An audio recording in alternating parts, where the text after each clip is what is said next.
Welcome back to the Dynasty Grind. My name's Peter Howard at PA Howdy on Twitter. This is, I actually don't know what this is. This is a live stream. We're associated with DLF because 2/3 of us work there, and this goes out on the DLF channel. I can't say it's a member of the DLF family of podcasts because it's not a podcast. I got told off by Cal the other day for saying that he was part of a DLF podcast because it's a live stream. That's different, apparently. I don't know what we are, but we do talk about Dynasty every Wednesday at 9:30. Consistently for like 3 hours or something, or until we all have to go to bed. And yeah, that's it. Drop comments in the comments section of whatever streaming platform you're listening to. Hit us up on Twitter anytime you like to make fun of the takes that we have. Trade questions, value questions, week one questions, start sit questions. You can try and get us to answer all of them. We talk about them each in turn, democratically, one at a time. And we tend to run about 45 minutes behind in the chat, but we do appreciate getting that many questions, so it's really hard to complain, to be honest with you. But if you do ask a question, just know maybe a slight delay before we get there, because we actually do like to talk about what you ask instead of just giving one-word answers or not answering it at all. But we will get to it, and if we don't get to it during the show, put it in the comments on the video, and I will go back and try and offer you some sort of answer in the after party, we'll call it. Yeah, the after party, because that makes it sound cooler. So yeah, really appreciate you all. Welcome back. Hope you enjoyed week one. Gabe Davis still sucks. Not really. He never sucked, but he was exactly what we thought he was. And now we're all tilting over it, I guess.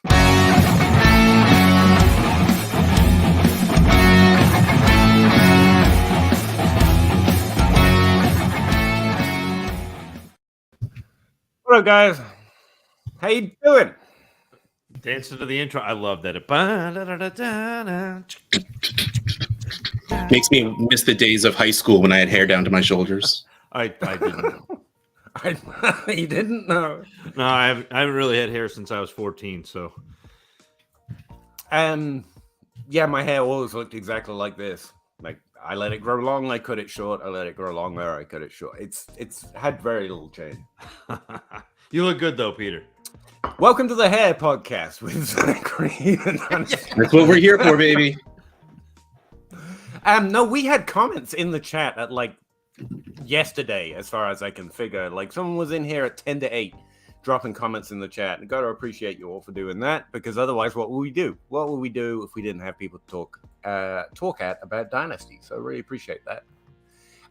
But the first one, literally here at 10 to 8, is Khalil Herbert worth selling for a 23-second? Yeah. No, worth a 23-second. I would pay a 23-second for him. I would pay a 23-second for him because one of my very few things where I wasn't just talking out of my ass was saying we need to be worried about David Montgomery's workload because it's not the same front office. And Khalil Herbert did look good when Montgomery was out, so there's not that same allegiance to him. So we might see a shift in work. And Montgomery has never been efficient. He's never been great. No, he's been the volume guy. Like he's been the guy who needs 225, 250 carries to be productive in fantasy. You have seen, and you saw it this week, Herbert be efficient with his carries. He got 9 carries, had 45 yards. This is a thing. Justin Fields is going to get carries this year. He had 11, and I know it was a monsoon. I know. I'm so happy with how Justin Fields looked. Moving the pocket. They're using play action. Yes. I mean, he did. It was Trade Addicts has been out for about 2.5 hours, so I'm sure you've all listened by now. Several times. We did an overreactions freak out thing to week one, and one of mine was Justin Fields is the next Russell Wilson. meaning you're gonna be so disappointed because they're gonna completely screw up his entire career by running the ball. Why would you just take that in a direction to make me cry? Why would you do that, Zach? I thought we were friends. But there was a couple of plays where he was figure eighting in the backfield and then threw across the field off his back foot to freaking Dante Pettis for some reason. He was standing by himself. That is a Russ Wilson, Doug Baldwin play if I've ever seen it. And there was a few of them. And while no one will ever be the actual passer that Russell Wilson has been, because his deep ball is literally art. It is beautiful. but like there was essence of Wilson there. But the thing I will say about Montgomery though is he led the team in targets with 4. But yes, Salzburg, yes, Khalil Herbert is worth a second. Yeah. I'm taking nothing away from that game passing wise for either team. Yeah. Everyone deserves, like, I don't understand.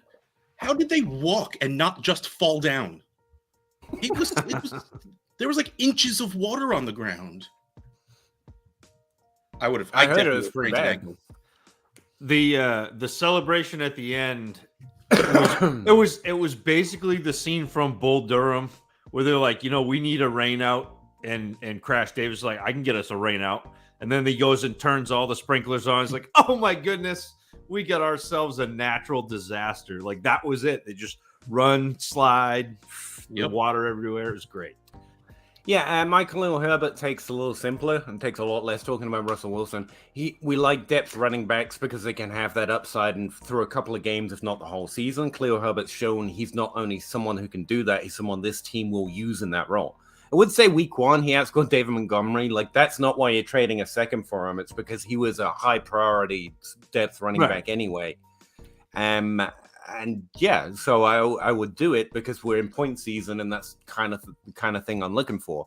But if it's is he now the new David Montgomery, and David Montgomery's taking a back foot, I think David Montgomery's still the guy.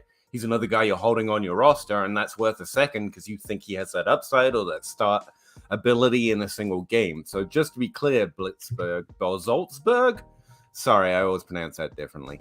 That's why. It's not because I think he's taking over David Montgomery. It's what I think these guys were just saying about the game. It's a weird ass game. He got the touchdown, and that's why he beat him in the points. But next week it's probably the David Montgomery show. But that's about his value though, so it's fine. All right, Order 66 rebuild trade. Diggs for DK in a second. Ooh, I don't like that. Oh, if you're rebuilding, that's very yeah, I would do that. No, it makes a lot of sense. I don't like it.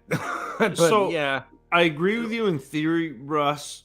I think I am still concerned with Metcalf's like rebound value. Like it's going to be, and I heard you just started to say CeeDee Lamb, Peter, or did you? Yeah. If it's I that think same there are thing. other players I would prioritize. But CeeDee Lamb is another one of those guys who, and I think Metcalf is in that same situation where if he doesn't produce really well this year, the value is going to get cheaper before he gets more giving him a buy. Who? CeeDee Lamb. Yeah. No, DK. No one's going to give DK. He's built on team athletics, and team athletics is ruthless. If he doesn't score points, they're going to be like, oh, man, it's done. Okay, so somehow it only went for 36 yards, but the dude still went 7 catches on 8 targets. Yeah. Like, we don't doubt he's good. But I think if he is a top 20 wide receiver, I don't think his value will fall that far. Of course, it will fall a little bit because rookie fever will happen, and because he didn't finish that high. But he's already his value's falling that much. He's already on the cusp of top 12. Like he's wide receiver 12 right now in DLF's latest ADP. So which is the same as last month, but whatever. Right. But again, sorry, I didn't mean to derail you. No, it's okay, but you don't have to fall very far from there to not be worth Diggs. Yeah, that's. I think there are other players we prefer, but the idea of the trade is perfect, and Russ likes DK just like we do. So the trade is a yes. To be clear, this is a dynasty move. It adds up in value. Long term, it's definitely the move to make. We just hate it. I just have concerns. How about this? Even if you don't like it, there's going to be someone like me in your league. You can flip. That's the thing. And his value will come up eventually. I just think it's a little bit of a long-term wait. The second they draft a high quarterback or do something weird and trade for someone ridiculous. But I do like the fact that they did not go with Drew Lock. Like I would prefer Geno Smith for DK, which sounds weird because everyone was all excited about Locke throwing the ball deep. Oh no, I just thought it would be fun. It would have been bad, but it would I have hate been fun. Well, see, the other thing is Diggs' points aren't going anywhere. All this time you're waiting for DK's value. Diggs is going to keep being what he was week Yeah, but one. if you're rebuilding, you don't want points. His value is going to go down next year, but the points will still be that's why I hate it, to be clear. It's not so much about DK. It just sucks to get rid of points because people are going to devalue them, but they're still going to be there. Yeah, I know. That's what we said. If you knew, I'm just saying, Diggs isn't going to drop off because of age. It's just everyone else is going to think he's going to. And just so you understand the full meta brain of the Dynasty move we're making here, I thought it was worth mentioning. But you're right. You're right. I know I'm right. I'm always right.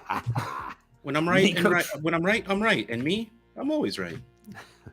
Nico Trinidad got offered Waddle, Gabe Davis, and a first for AJ Brown. Take it. Yes. Oh my God, take that. And yeah. Waddles shouldn't be that different from AJ Brown. Yeah. And then turn around and trade Gabe Davis. Yeah. Because Gabe Davis on keep trade cut is wide receiver 14. Here's the thing. Gabe Davis is still an easy drum to bang in Dynasty.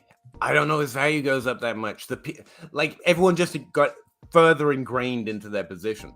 That's what I was saying last week. Like everyone saw the 16% target share, and so if you're already out, you're out, and that's where Dynasty was. You are more likely to find someone in your league right now who sees the weekly upside that means with Josh Allen and goes for it though. So yeah, I think I definitely lost on that take last week. But you're gonna have to find that guy in your league. But there are more of those guys in your league this week, Peter, than there were last week when we got Gabe Davis for Cole Kmet in a second. Here's what you do: you take Gabe Davis and you go get McCall Hardman, who's the exact same fucking player, and something. No, I don't want McCall Hardman. I'd rather have no. I don't want McCall Hardman. I just wanted to point out he's the exact same fantasy player as Gabe Davis, and worth so much less. It's literally it. That was me, so we can move on because that's badly typed and I can barely read it. That's how I know it's me. Grant, what's your short and long-term outlook on DK Metcalf and CD Lamb? I think we went through it. They're going to dip, but we like that because it's what you call a buying window, as it were. I've been trying to trade for CD Lamb, though, and everyone's just been shrugging me off. It's hard to get your league mates to overreact, to be honest. And so you kind of got to wait for it. But with Dak out, I think CD Lamb's value is going to start to slip. Eventually, you got to be nervous.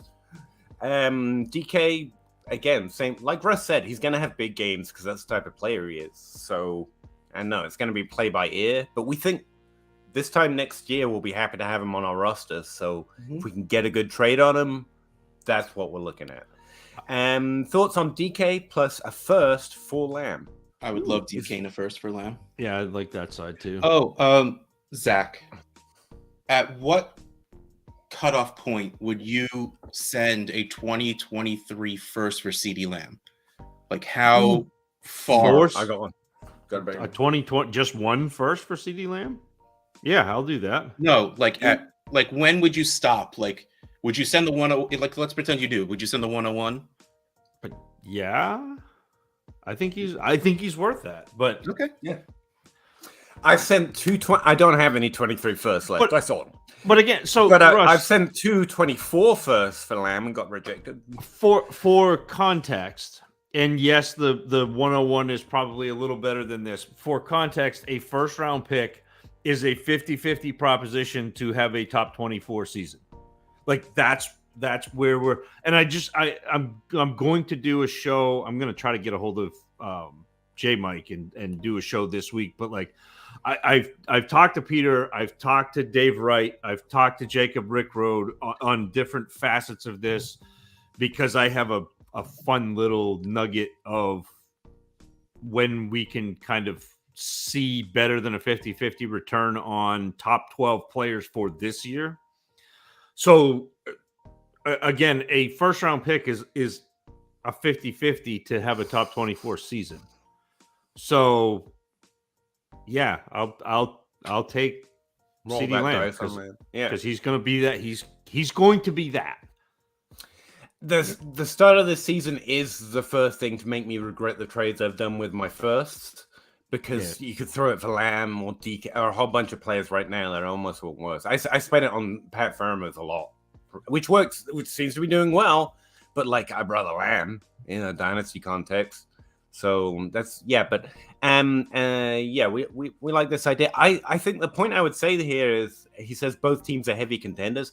I don't think these are the players you want to win in 2022 with. If you're looking to contend, I think AJ Brown's a better way to go. I think Debo, because the volume was still there in that terrible game, is a better way to go for that winning points left kind of upside. But those are both higher priced players. But yeah, I think there'd be someone else I would throw trades out for if I was trying to win. We're just thinking purely dynasty.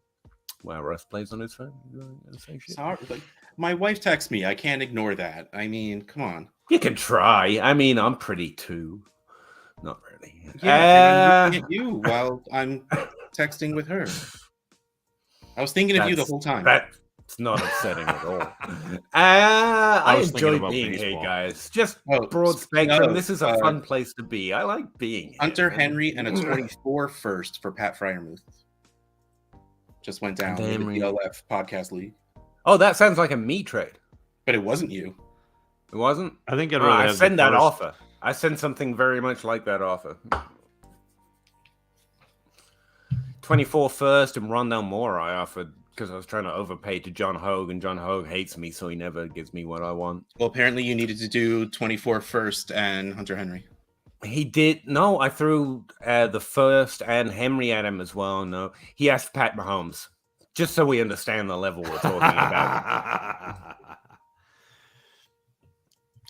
See, I traded Pat Freiermuth to him in a various series of trades where I ended up getting Lamar and Patrick Mahomes on my team because I thought that was cool.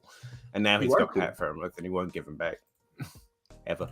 Flowersaurus, nearly forgot you there, my man. Sorry. 12 team, 1 point PPR, and start 9. Play Kareem Hunt over ETN.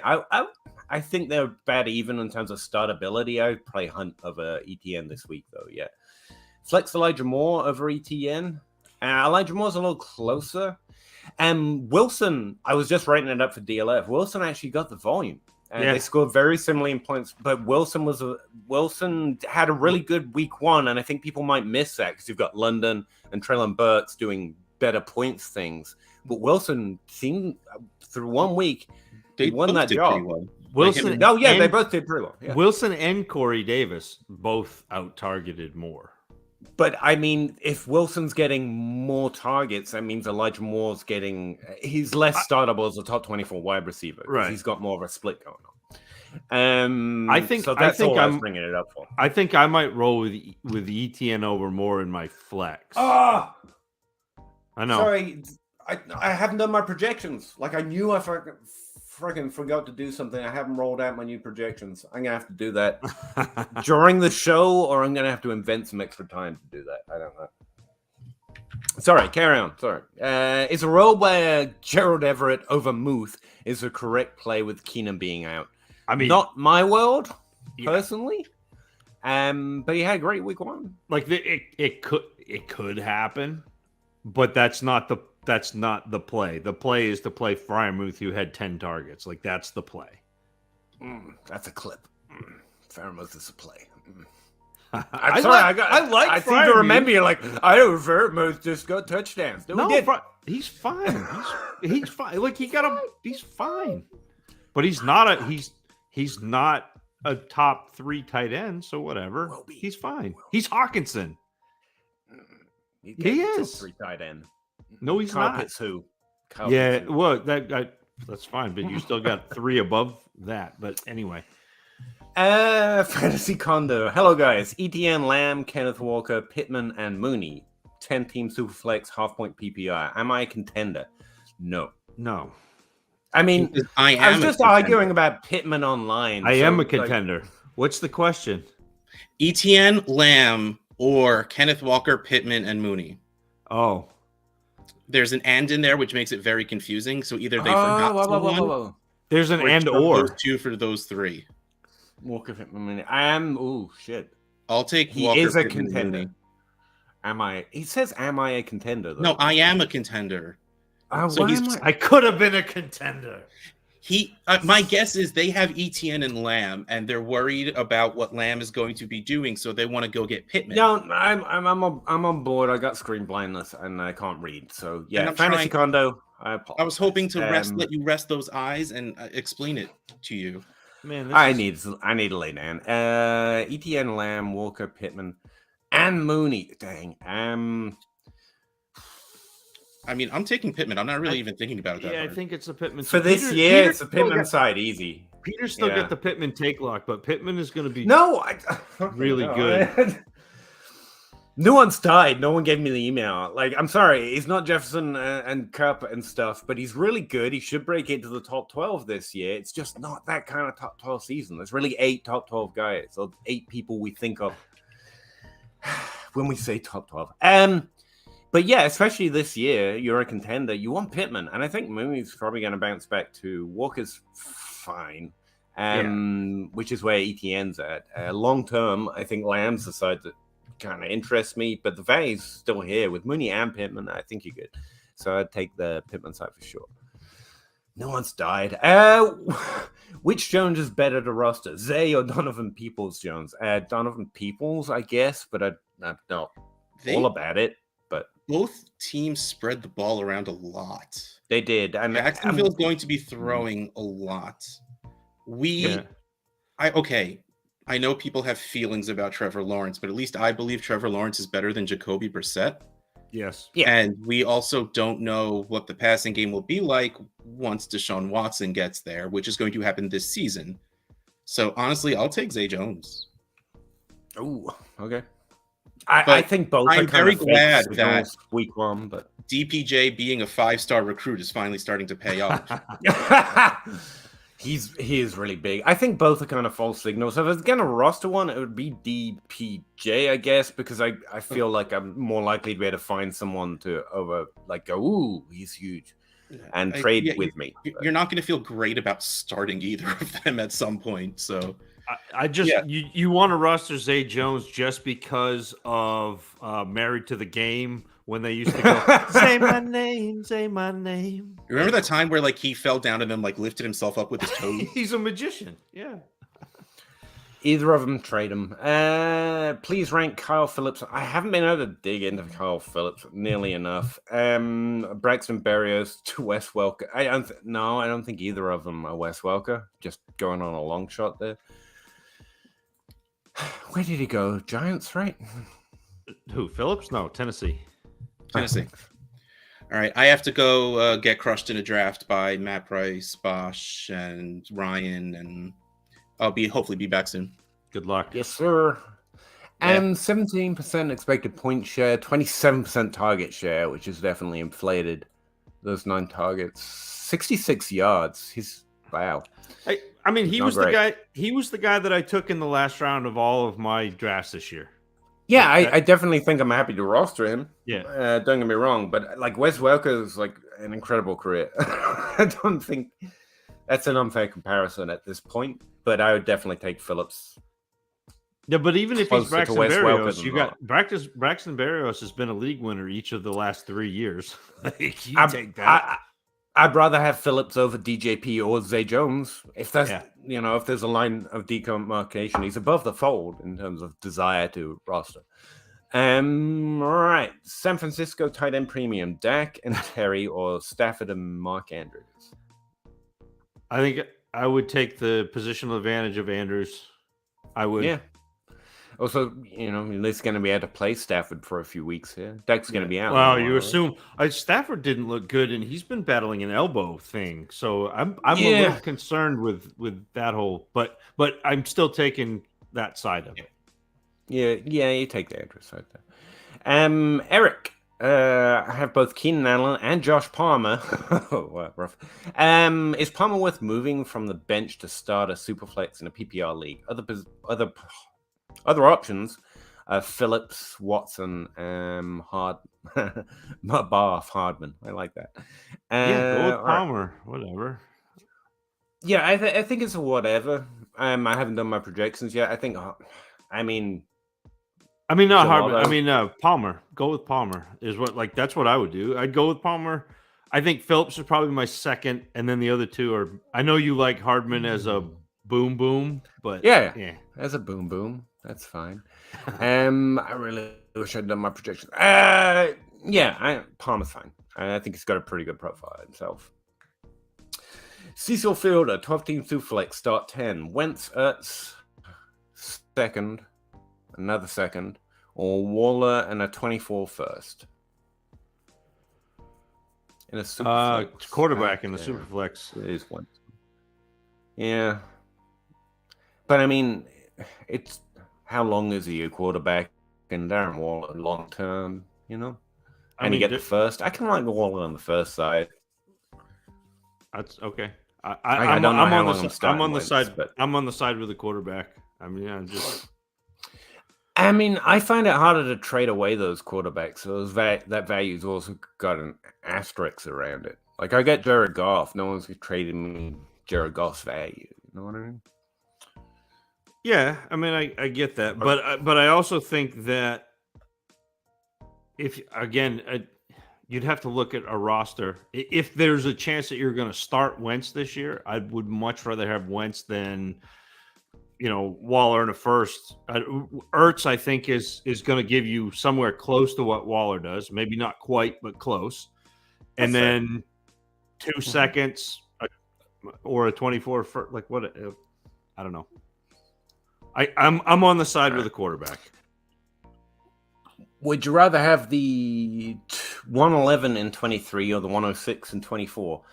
You don't know if you have the 106 and 20, and it's a straight up value question. Like the 23 first has more value than the 24th first, and that's going to be more true for more people in most of your leagues, even if it's 111. So it's like saying, even though we know that value will change over time, I mean. You want it now. It's the 23 first. It has more value. More people want it more. BJ Lee, need to start 2. Jeff Wilson, Everett, Hines, Landry. Well, there's one. Mackenzie, Burks, Albert O. Landry's production is going to come down, but his volume was still there. He just overproduced a little bit last week. Yeah, but I think Landry's one of the starters here. Yeah, I think it's Landry. Man, you probably got to flip a coin on Jeff Wilson. Yeah, Wilson, Burks, maybe. That was a solid first outing from Burks. But But I think like Wilson is going to start for the 49ers, and they've already said they're going with the hot hand. So if they can block for him, he'll have the carries there. I mean, top 24 wide receiver normally beats top 24 running back. It depends on what you think the ceiling for Wilson is. Currently got Wilson and Everton. Okay, so yeah, I'd go Wilson and Landry. I would. Yeah, I think. Yeah, I agree. Consensus. There you go. Order 66. But if Winston is out, I would be more hesitant with Landry, depending on who. Like, if they decide to go with Palmer, fine, Landry. But if they go with Taysom Hill, that makes me a little bit more hesitant. You think the Tampa Bay defense is going to give him a little more problems this week? That's what I'm kind of leaning towards. Yeah. Let's see, what did they do last week? Russ made me make a defense tab so I can say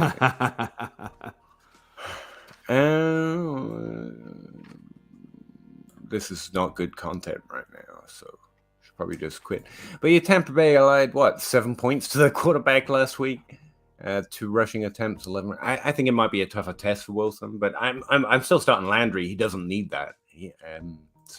Right. Anyway, order 66, 12 team PPR tight end premium, start 10. Trade Devontae Smith.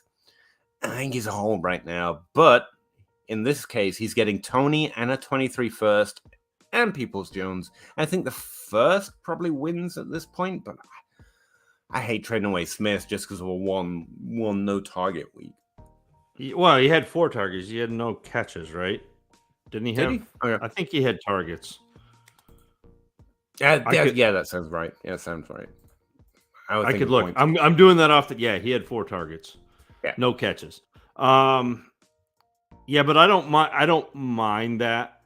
I don't mind getting the 23 first. And I'm not a Kadarius Toney guy. I know that everyone is screaming that they need to get him in because he does stuff, but it's not within the framework of an offense that he does stuff. Yeah, everyone's screaming because they really need their takes to pay off. I think that's what I know the Giants should. It's I need the Giants too. And yeah, they're just doing it. So he's impressive when he's on the field whenever he gets on it. Yeah. Kind of hate it, but it's probably the first straight up value. The first probably wins at this point. And that first is going to increase in value, even if Smith gets back to scoring points, which he should. Like the first is probably going to hold the value there. And the thing for Smith that he's going to face now is the old dreaded, he's the wide receiver 2 on his team, which doesn't actually matter to us, but it matters to perception. It can, yeah. Yeah. The chat starts early because you guys are that good. Love your insights. Thanks, Aaron. Appreciate it. It was a good laugh, Eric. We appreciate that. I enjoy a good laugh. Thank you. Frig Stump 49er. I traded Damian Pierce and got a 23 first from a bottom 3 team. Yes. I am happy about it. Yes. Thank you, local PFF writer. Yep. Preseason face plan. There you go. Turns out not everyone's Elijah Mitchell from the preseason. And I'll tell you. Well, and look, Pierce may get a shot this year, but the fact it's not done. But he's but the fact material that right now. Yeah, the fact that he's competing with Rex Burkhead should tell you something. Rex Burkhead seemed to win that for 1 week. Should tell you something. Stickman 87, 10-team Superflex, start 9, half-point PPR. What are we doing with James Robinson? I was just writing that up, actually. Yeah, he's startable as running back 2. Not as a flex option. That was more of a committee than he's coming back from something. Don't get me wrong, but ETN did have the target share on him. It's a situation I want to trade out of, but James Robinson's startable, and he is the running back I would start on that team most comfortably. Yeah, like he got more of the work between the tackles, and he got the goal line work. Yeah. So those are so the goal line work is a good place to score. The passing game is a good place to score. ETN has the passing game. Robinson has the goal line work, and so they're probably both in the conversation for running back 2 week in, week out. So you're asking the right question, Stickman. It's just it needs sell high, hold, start. Like I'm starting him. I want to trade out of that situation, but I don't think I'll get something I'd rather have. If I can use him to get a running back I have fewer concerns with, I would definitely go in on that. Like if someone's panicking on Najee and you can add something to James Robinson and go get Najee, etc. But it needs a trade to judge whether it's something I do or not. For right now, you're starting him as a running back 2, not as a flex. And he is the guy that you want in that backfield more than ETN. Outside of that, we need some sort of for what context. He had to start Chase Edmonds as my running back 2 week 1. It wasn't a bad idea, honestly. What happened to Edmonds week 1? I haven't even been able to look. I know it wasn't great. 10 PPR points. It was startable. But yeah, I'd start Robinson over in week 2. What's up, guys? Hey, Tim. Should we be buying Kittle with his... I don't know. Kittle's kind of fictional to me at this point. Oh, hey, Kyle. I think so, but it's for what? It's for what? It's Dynasty, so yeah, you buy Kittle, but if you're doing it thinking he's going to be great this year, there are still a lot of moving pieces to him being great this year, not the least of which is his injury. Yeah, and again, he'll be healthy at some point and good again. That's a Dynasty play. Know that good players are good. Right. And eventually health concerns hopefully bend back around. As long as they're getting a good trade for it, it's worth doing. And that's where it comes to for what. I don't want to trade my 23 first for it. But if I can trade Gabe Davis or, If I can get a good trade, I definitely think Kittle's worth time. You joke about that, but that's a good, like, if you could throw Gabe Davis and seems like such a second and get Kittle, or Gabe Davis and like that second tier tight end. Yeah, that's actually a really good trade idea. Yeah, Gabe Davis just seems like such a throwaway. Well, and like, not everyone has Gabe Davis. Gabe Davis that type of player where we think that the hype has kind of jumped the shark on it. I mean, and you add something to it, and maybe it pays, and that way it's a good trade for both parties. But you're getting the player that you think is a better, longer-term dynasty, and that's what I try to do. Hey, Kyle, Kyle in the chat, fellas. Superflex, Khalil Herbert or Gainwell as a trade, as a start sit. Both are in somewhat of a committee right now. I'd rather roster Herbert. Yeah. Yep. I don't think Gainwell ever takes over the backfield the way Herbert would. Could. Yeah.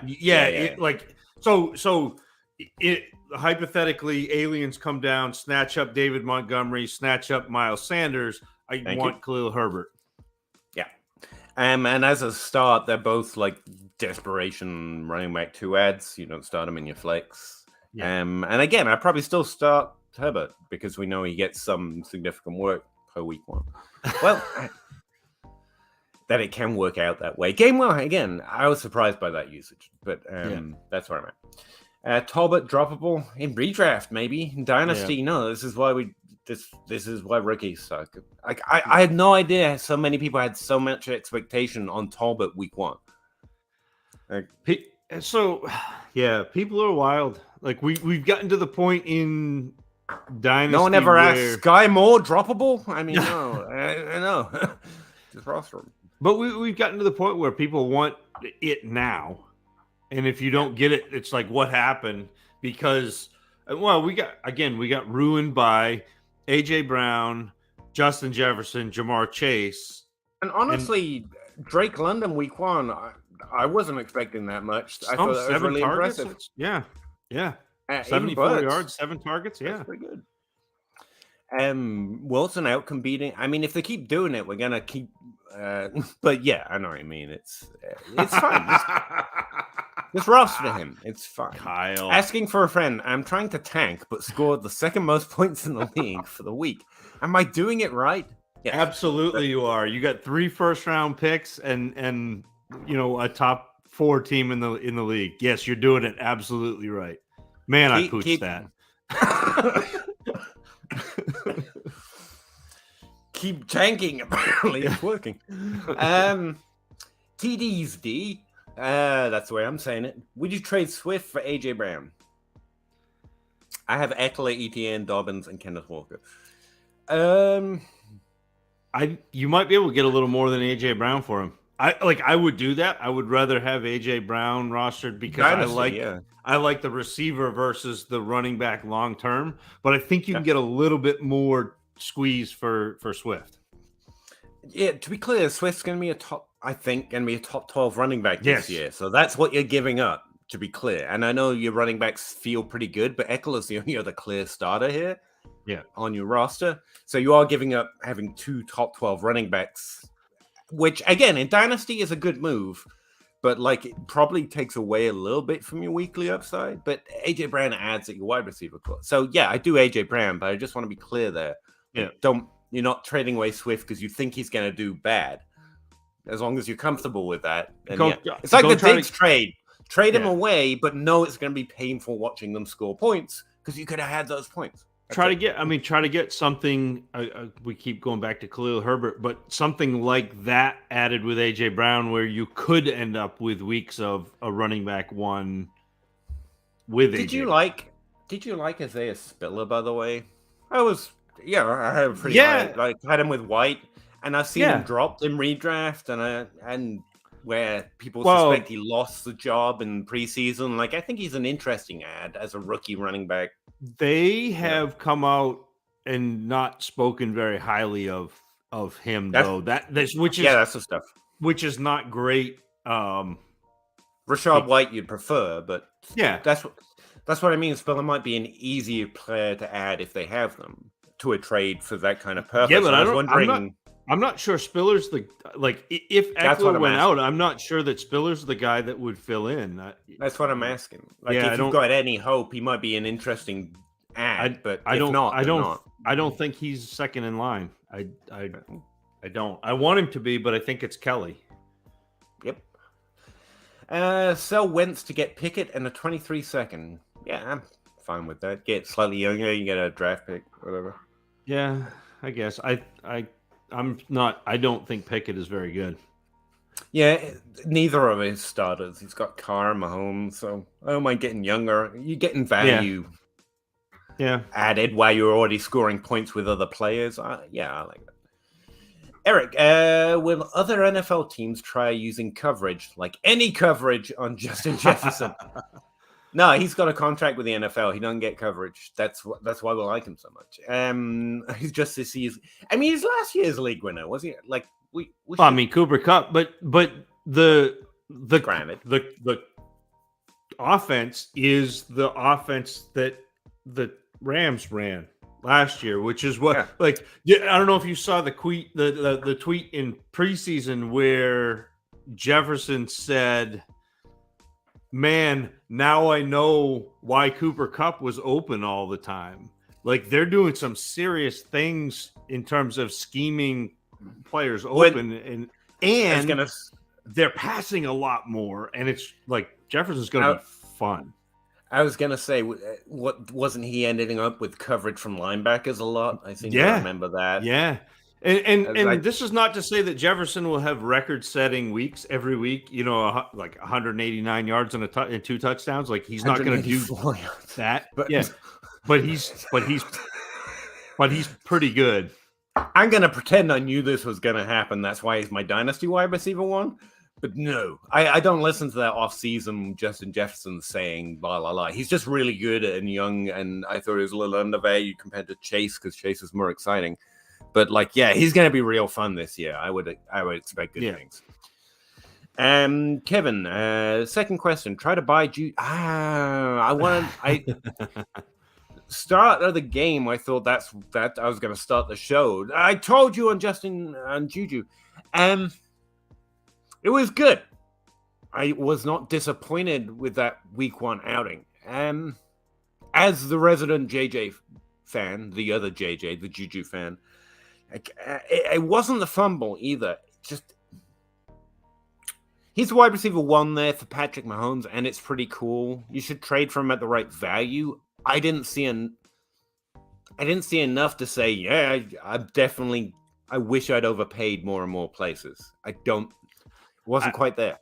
I mean, I'm surprised I'm not excited. He got 8 targets in a game where the game script went to they should be running all the time. So I'm not he got one fewer target than Travis Kelce. Yes, I buy Juju, but the better question is your second question: what's the right price?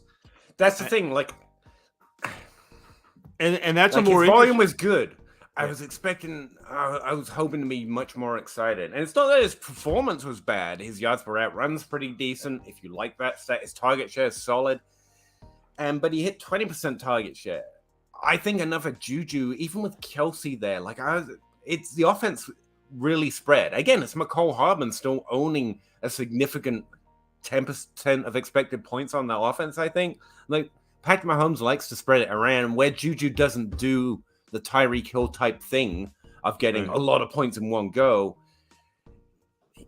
It's a little harder to see that upside, but his value's good. It's about what trade. I'm just saying, I really thought I'd be week 1. I'd be told you should go trade for Juju for anything. I think you have to be careful about the trades you take him for based on week 1. Would you send a 2024 first? For Juju, okay, but not a 23.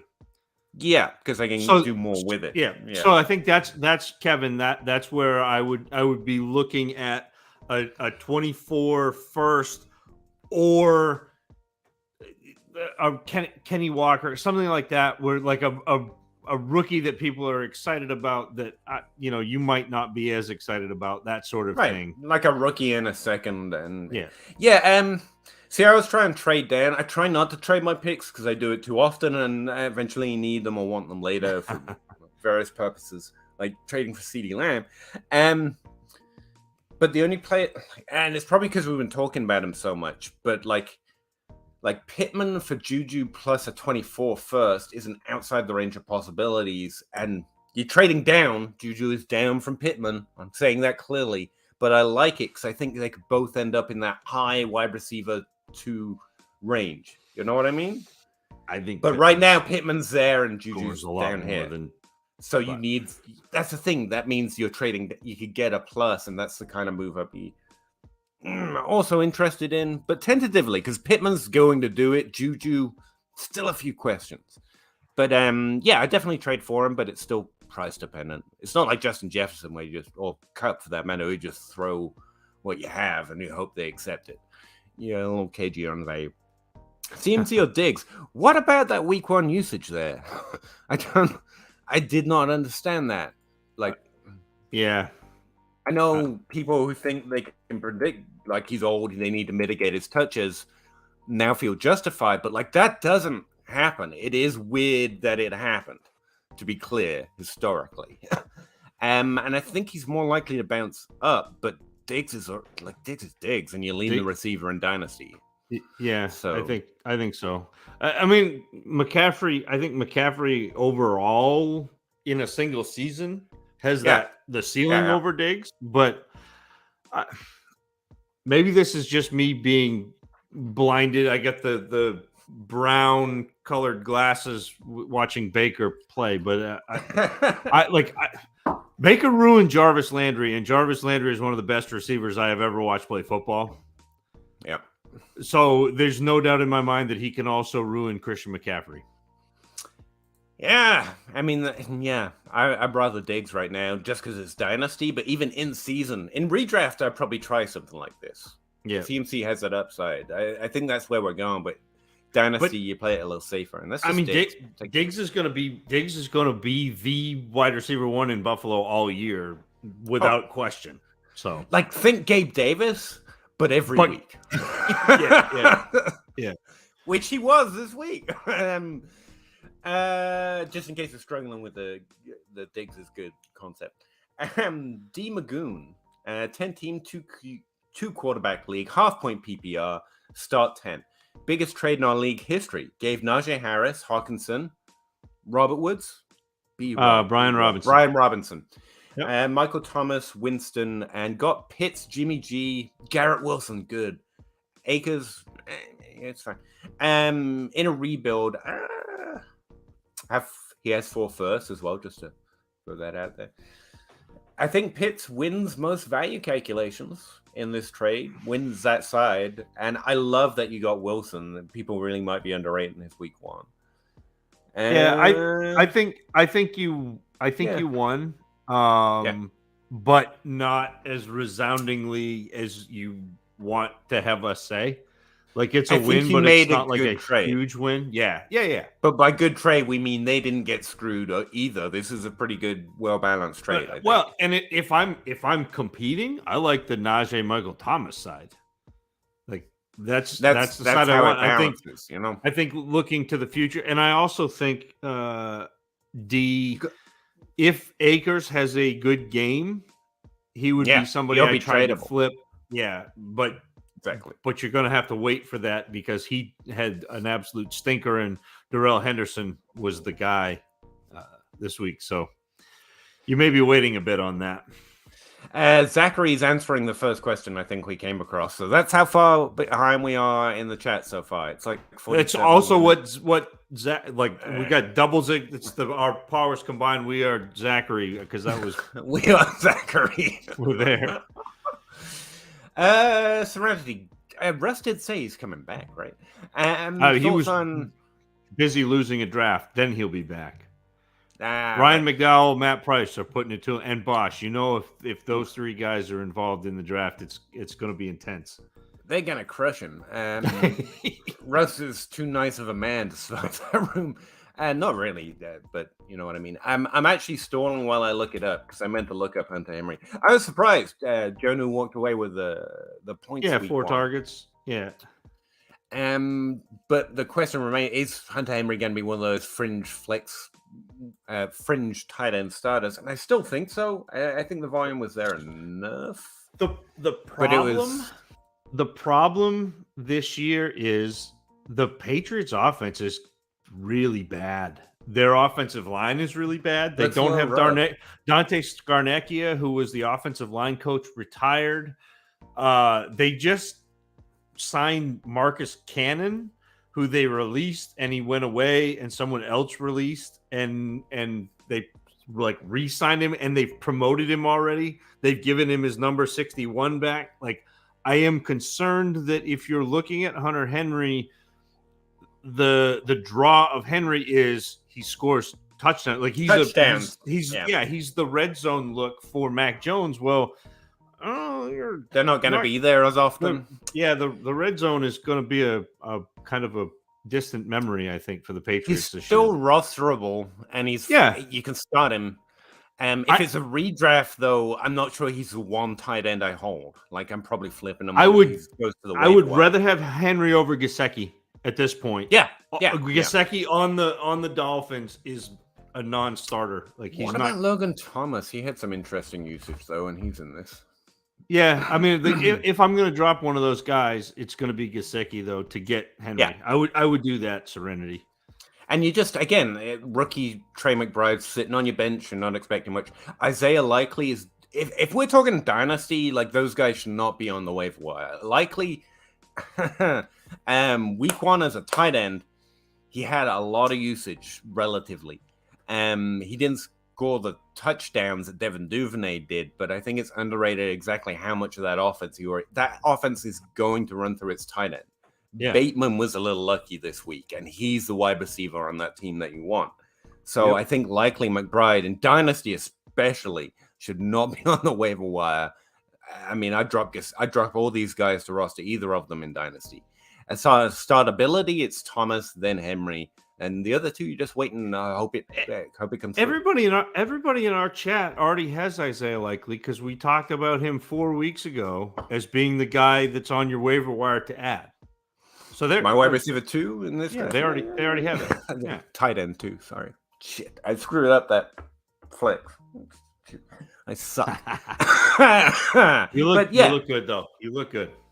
In Dynasty, honestly, I'm still rostering Hunter Henry though. But Logan Thomas is the start, and if I have to choose, I'd roster McBride, Likely, Logan Thomas, then Henry.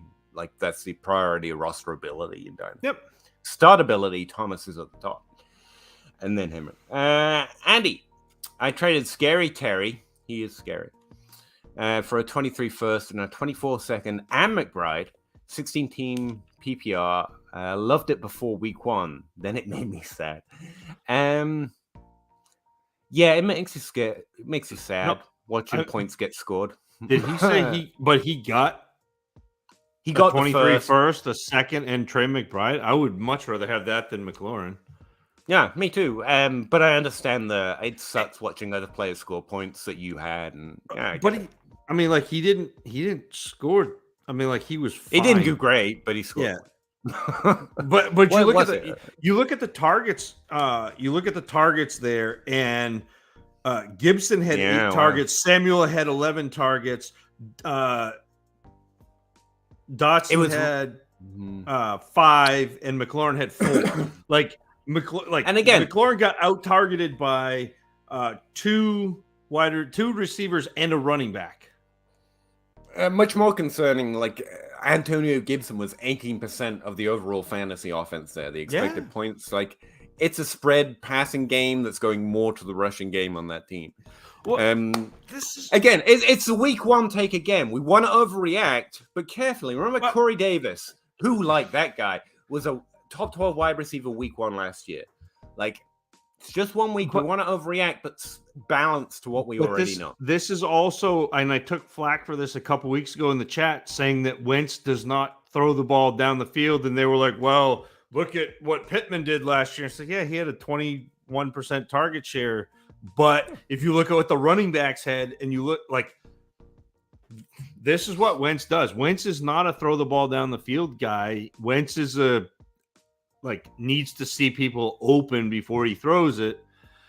So the guys closer in, creating that big separation before the throw, are getting a lot of targets. Like McLaurin will be fine, but he's not going to be what you think.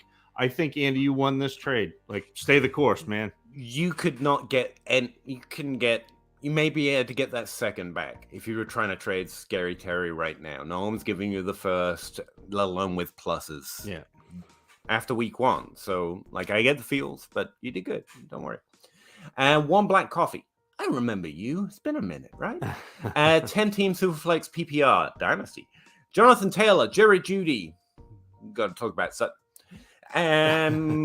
Or Tyreek Hill, MT, Fournette, and 24 first, and a 25 first. Isn't it nice to see MT in all these trades now? I still want the Taylor Jeudy side. Yeah. What do you think of the Denver offense, though? Like, I was a little worried to start the game there, watching the stats roll by. I was like, "Where's Sutton? Where's Sutton?" He came back pretty good. But the Denver offense didn't look very good overall. I was really shocked it looked that stat wise. I didn't get to watch that one at all. No, I watched it. It was ugly. That's not good. He's not this year's Matt Stafford. Well, not with what they did in that game. Although they did have 2 consecutive drives where they fumbled on the one. Mm-hmm. Again, 2 touchdowns really changed. So that changes the complexion of that game a little bit. Both young guy and old guy, I hear. Yep. It was pretty impressive. It was Melvin Gordon first, and then they were like, "Yeah, well, if we'd given it to Javonte Williams," and then he fumbles, and I'm like, "Wow." He just cares about his teammate. He didn't want to see him playing like that. So it's like, I'll do it too. That's probably what it was. No, I did see what you said about it, which was they got Pete Carroll in the trade as well. Yeah. That's what it felt like. But it was targets to the running back. So Javonte Williams had a bunch of targets. And then Sutton and Jeudy both had 7. Jeudy happened to catch the touchdown, which is why everybody's excited. But they'll be fine. I'm still pretty comfortable with Sutton this year. God, I hope their offense does better. But again, you got a good point. 2 missed opportunities. Look, the offense feels a lot different with 2 different touchdowns. Yeah. 2 more touchdowns. Or even just 1. Well, and Jeudy, and again, you can't do this. You can't take away the best play, but Jeudy had a 67-yard touchdown. So that's not like a sustainable thing. Like, it was great. He had a 67-yard touchdown, but he had 102 yards on the game. So that skews what he did a little bit. I'm not worried about Sutton. I still think Sutton's a top 12 receiver. I really do. Benjamin, Tony Pacheco, and a second for Gibson and OBJ. OBJ still carries trade worth. He's not even on a team right now. Gibson side though. Gibson side, to be clear. I think you can get more for Tony Pacheco in a second than Gibson. It felt to me, probably can, but it felt to me watching the stats roll in, because I don't watch the game. Like, didn't Pacheco get most of his usage when the game was well out? Yeah, it was. Yeah, it's CEH's backfield, and he even got the targets of a preseason victory lap. Pacheco. But I mean, I think you can get more for that, but I'd rather have Gibson. Yeah, I'm taking Gibson while the taking's good. But yeah. BJ Lee won all 3 of my leagues. Good job, my man. For sure in need of some celebratory gelato. You earn it. They had navel orange this week, so I was excited. I got the orange. I got the what was it? S'moreo. So it was like Oreo and s'mores. Nice. Jar Webb also won both of his. I haven't checked. I definitely don't won all of them. I got 3 teams in full on fire. Fire mode. I lost 1 this week out of 5 Dynasty in the Scott Fish Bowl. And it was to Russ. Russ crushed me in a league. Crushed me. I lost one, but like, it was a DLF pod league too, but like 2 points, and it was not earned. I tell you, it was not earned. I'm pretty salty about it. Let's see. Good evening, gents. Hey, Samson. Thanks for showing up. Caesar, 12-team Superflex, Jerry Judy, Jalen Warren. I keep wanting to say Jalen Waddle, by the way. Whenever I see that name, it's getting dangerous for me. I would rather have the Waddle, but yeah. For DK Metcalf. Metcalf. Yeah, that's a good dynasty move. Jerry Judy's solid. He's good play, good NFL play. He's going to have games like that, but we still think it's going to slide more certain if the offense gets its act back together. Yeah, and so you're buying DK for that. Caesar, like the Jalen Warren hype is going to be big because of the potential Najee foot injury, but Najee's going to come back and be the guy. Jalen Warren is not going to be the guy. So I'd rather take that and take Metcalf. Would you trade Smitty for Elijah Moore on a first? Is that Devontae Smith? Can't be Devontae Smith. Because yes. I would. Yes. Yes. Grimly 1314. 12-team Superflex. PPR rebuilding. Sell Dotson for Landry and a 24-foot. I kind of like that. Dotson had a great week one. Yeah, I think I'd rather have the first here. Landry's going to score points. He's going to have a better floor this year than Dotson, I think. Yeah. Dotson's value as a rookie. He's going to have games like that. That's a really impressive week one, but I don't think it's consistent. I think it's but this is the thing that I was saying about Dotson though is they slid him inside, and he can succeed inside. I mean, and it wasn't. Yes, this is probably going to be the best game he has as a rookie because he had 2 touchdowns. Like that's not going to happen again. I guess I take it rebuilding the first, but I would want a closer first. I really would. Yeah, he had 34 snaps in the slot, 13. Yeah. No, 13 slot snaps. He was out wide 34 snaps, actually. Ooh. Yeah, it's more heavily on wide, according to PFF. I know. Yeah, that's what I'm thinking. Like, this might be peak for now. In the offseason, it'll be a rookie who had a good, solid rookie year, maybe. But, like, I take the points plus a first. That's just me. This is what I'm about. That's what I'm saying at this point. I just like Landry in the first. I think that's where No, Landry's on the other side. It's Dotson Landry for a first. Oh shit! No, I take Landry and Dotson. Yeah, come on. But it's like you're rebuilding. That's why I said I'd like a nearer term first. That's just trading a first for a future first, and you're giving away Landry with it. Like right. I don't understand that one. If I can't get a first for Dotson, I'm holding. He should have cost a first already. Right. Yeah, sorry, I misread. No, it's okay. Did terrible there. Kenneth Lee, 10-team half PPR. Trade Bateman for Henderson? No. Thoughts on Henderson's future being the... No. I mean, maybe for parts this season, but not long term. And Bateman's going to be a top 36 player, but he's going to be great because he's good. Like, in Dynasty, Bateman's going to be disappointing and someone you want to roster at the same time. I know it's conflicting. Try and keep both ideas in your head. And Henderson's like a borderline starter. Like, I mean, he's, like he's a part-time role player. He could have upside if the job opens up because the guy moves to Fiji because he won the lottery or something. But like, he's not. Stop buying Rams running backs. I'm just saying it. Like, unless you get him like we got Henderson this offseason, like 4 cheap, 4 seconds, 4 depth running backs, startability with flex upside, 0 RB style. Like, at this point, I just think that's the way the Rams want to do their running backs. Like, it's from Gurley's injury, they were just like, we're not putting so much of it into this position in one guy anymore.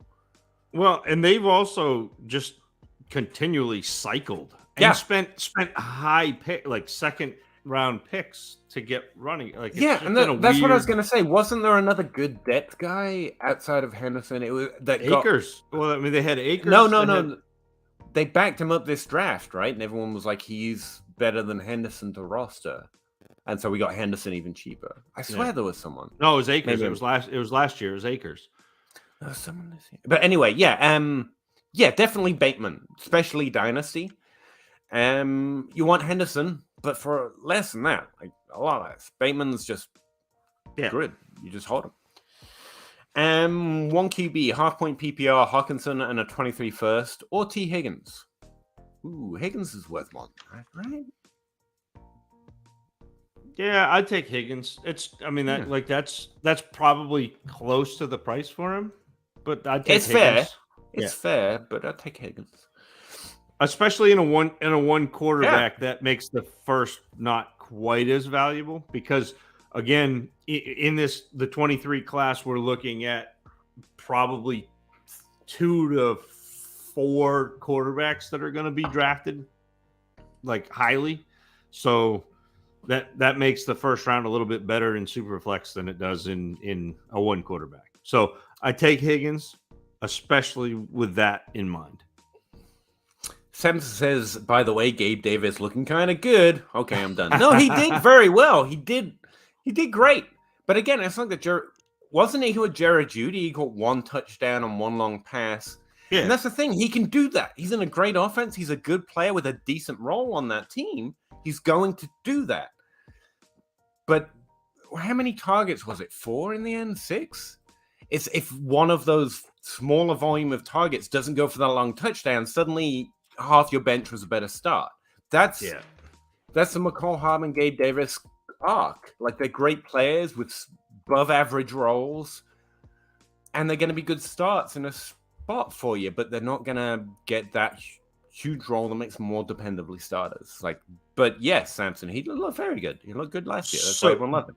Do you know who had the second most targets? 5 targets. 5. On the second most targets on the Bills? Yeah, I do, because I'm looking at it, but why don't you say it? Zach Moss. So Gabe Davis got out-targeted by Zach Moss. Like, he had a good week. He caught a touchdown. Like, he looked good. He caught four receptions out of the 5 passes thrown at him.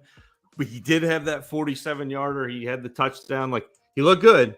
But, like, let's relax a little bit. He looked good on, like, a lot less work than Diggs and less work than Zach Moss. Yeah. Like volume, I don't know what to tell you. And to be fair, Buffalo's a more condensed offense than Kansas City. I keep comparing to Hardman. But like, that makes Hardman a little more impressive to me. If there's more people getting more of the ball and you're still getting 10% of the role, that, to me, is a little more impressive. I'd still rather roster Davis than Hardman, but we diverge. I'm not starting either. Yeah. I got better wide receivers to start in most teams. Actually, not always. Stickman 87, 10 team 2 flex, start 9. Half point PPR. What should I take on top of Godwin to get AJ Brown? Ooh, what should it take on top of Godwin? Good question. So I'm trading away AJ Brown? Oh, trading away Godwin to get AJ Brown. Yeah, it's a different answer depending on whether I roster him or don't, though, right? Yeah. And I think it's different this week than it was last week because Godwin got hurt and yes, it's a hamstring, not the knee, but it's still the same leg player with injury concern, and things. Yeah, people are going to be a little bit more leery of it. I would start with Godwin in a 24 first. I'm not sure that gets it done. If it doesn't, I think I would give that 23 first with Godwin to get AJ Brown. It's probably a 23 first. That's what I was going to say. And I'd probably rather roster AJ Brown, but I was there before it was an L. So yeah, it says 23 first is probably the value difference to be even. For both sides to be getting a pretty good deal. Samson Simpson, Tony for 23 cents. Don't buy into Tony. Would you trade out of Tony for a second, though? Do you think there's trade more out of him? value Absolutely. Coming? I think so too. Yes, that's because I hate not to move from the off season after a week of games, but I'm still in the same place. This statement, your second sentence, Samson, is my most frustrating thing with fantasy football because the I don't understand what Dayball is doing with him. Well, the problem with Kadarius Toney, and this was the problem with him in college, it was the same problem with Laviska Shenault. It's the same problem with a whole bunch of these gadgety players. It may be the same problem with Rondale Moore, although maybe not. But they're players that I don't want to put Rondale Moore in that because I think he does a little bit more. But they're players that need to be schemed open. They're not players who play well in the framework of a conventional offense. The NFL doesn't have time to scheme people open because there are plenty of guys who can play in a conventional offense and you don't have to mess with what you're doing. So that's what Dayball is doing. Dayball is saying, okay, you don't fit in this offense. You know, what you saw was Kadarius Toney take a ball 2 yards behind the line of scrimmage, run 60 yards back and forth to get a 16-yard gain. That's not what the NFL is doing. Like, that's great sandlot football. It's really fun to watch. It's cool, but that's not going to be successful more often than not. That's some metaphors there. Yeah, the only thing I'm going to add is that's why I cut a lot of that trying to understand it out my game, because there's not as many breakthroughs as you necessarily think there are. And if I'm honestly trying to understand the usage of coaches that I'm not, it's probably because I've got some priors that aren't being met. And I've got to go back. And it's not Tony needs the football. It's why would I give Tony the football? It's reversed. But again, I'm speculating because I just cut it out. Like, I think you're wanting to see something, but that's just my suspicion. I don't know nothing about football, but Zach says stuff. So, well, I mean, how many guys are used like Deebo Samuel or Cordarrelle Patterson? Right. Yeah, those are the two. Like, that's it, because I guess. Yeah. It's the reverse of the baseball metaphor. Which would you rather take, the guy with perfect form and the guy without perfect form and the same stats? Right. But when you get to this kind of professional level, sometimes you just want the professional guy, especially for a part of your offense, unless you're looking to feature it.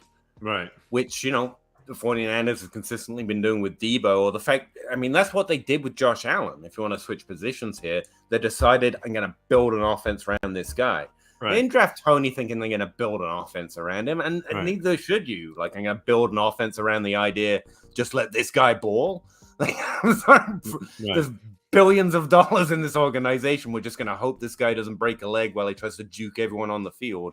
Is a little, you know, it's a little high expectation, but that's just a guess. Gavin Ferguson, Dynasty 12 team, Superflex, start 10, 0.5 PPR.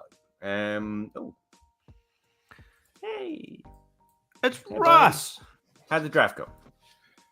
I don't understand how people don't know who they're going to draft when it's their turn. Like, there were 15 people ahead of you. By the time there's like maybe 5 or 6 and it's your turn, start thinking of who you want. I got sniped, Russ. I got sniped. I literally 5 picks in a row before my turn. I think I'm going to take that. I think I'm going to take. You know what? I'm just not even going to. I was thinking about like literally 5 people. And like, but seriously, like, I really don't understand how. First of all, it's the Sniper Active League where everyone the player who scores the lowest, everyone from their team is gone. But otherwise, it's just the regular waiver wire. So, of course, those good guys are getting taken. But, like, how do you spend 3 or 4 minutes trying to decide between Donovan Peoples-Jones, Corey Davis, and Isaiah Pacheco?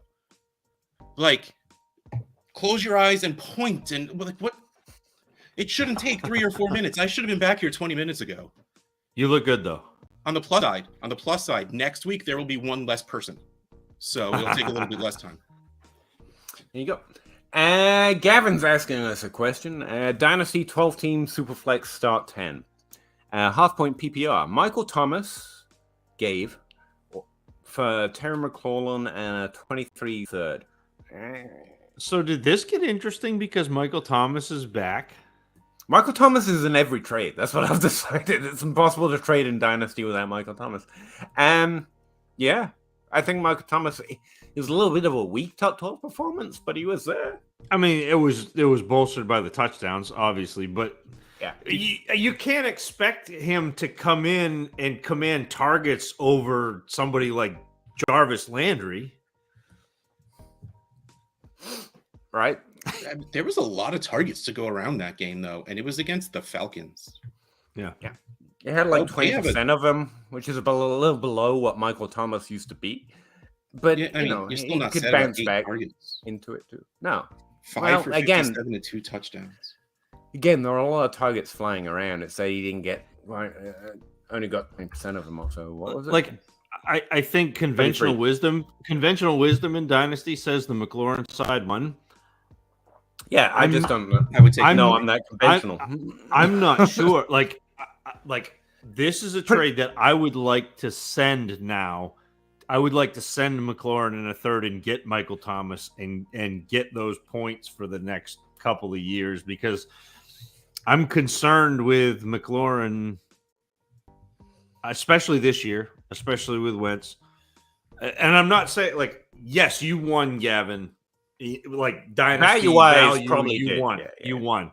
But this is the one that makes me interested in Michael Thomas. I didn't realize McLaurin I got think this 4 is targets. I think this is where the Dynasty age curse gets you. It's like, yes, you won, but I think I want Michael Thomas. Russ, this was the thing. Okay, I'm going to change my answer. With 0.5 PPR and only going off what we saw in that one game, and Wentz being very willing to spread the ball around to players that aren't that good, I'm going to go Michael Thomas and hope for the touchdowns. It's not even that Wentz spreads the ball around to players that aren't that good. He is reticent to throw down the field. He always has been. And I had somebody blast me in the chat a couple of weeks ago and said, look at Pittman last year. And I was like, Pittman only saw a 21% target share, and he was by far the best receiver on that team. And the reason for it not being a little bit bigger piece of the pie is the fact that Wentz does not throw guys open. He much prefers to have the players who get open. It's the Dak that was one of my burner accounts, by the way. I was just giving you. Probably was, but that's my concern with McLaurin with Wentz there. And how long he's tied to Wentz, I don't know. But to me, Michael Thomas is the one you want this year. I think Dynasty says McLaurin. And if that works out, Michael Thomas will be better next year, to be honest. Yeah, if Michael Thomas works out this year, he'll be better next year, even if his value is lower. So, again, you win the value probably. And sometimes I just play.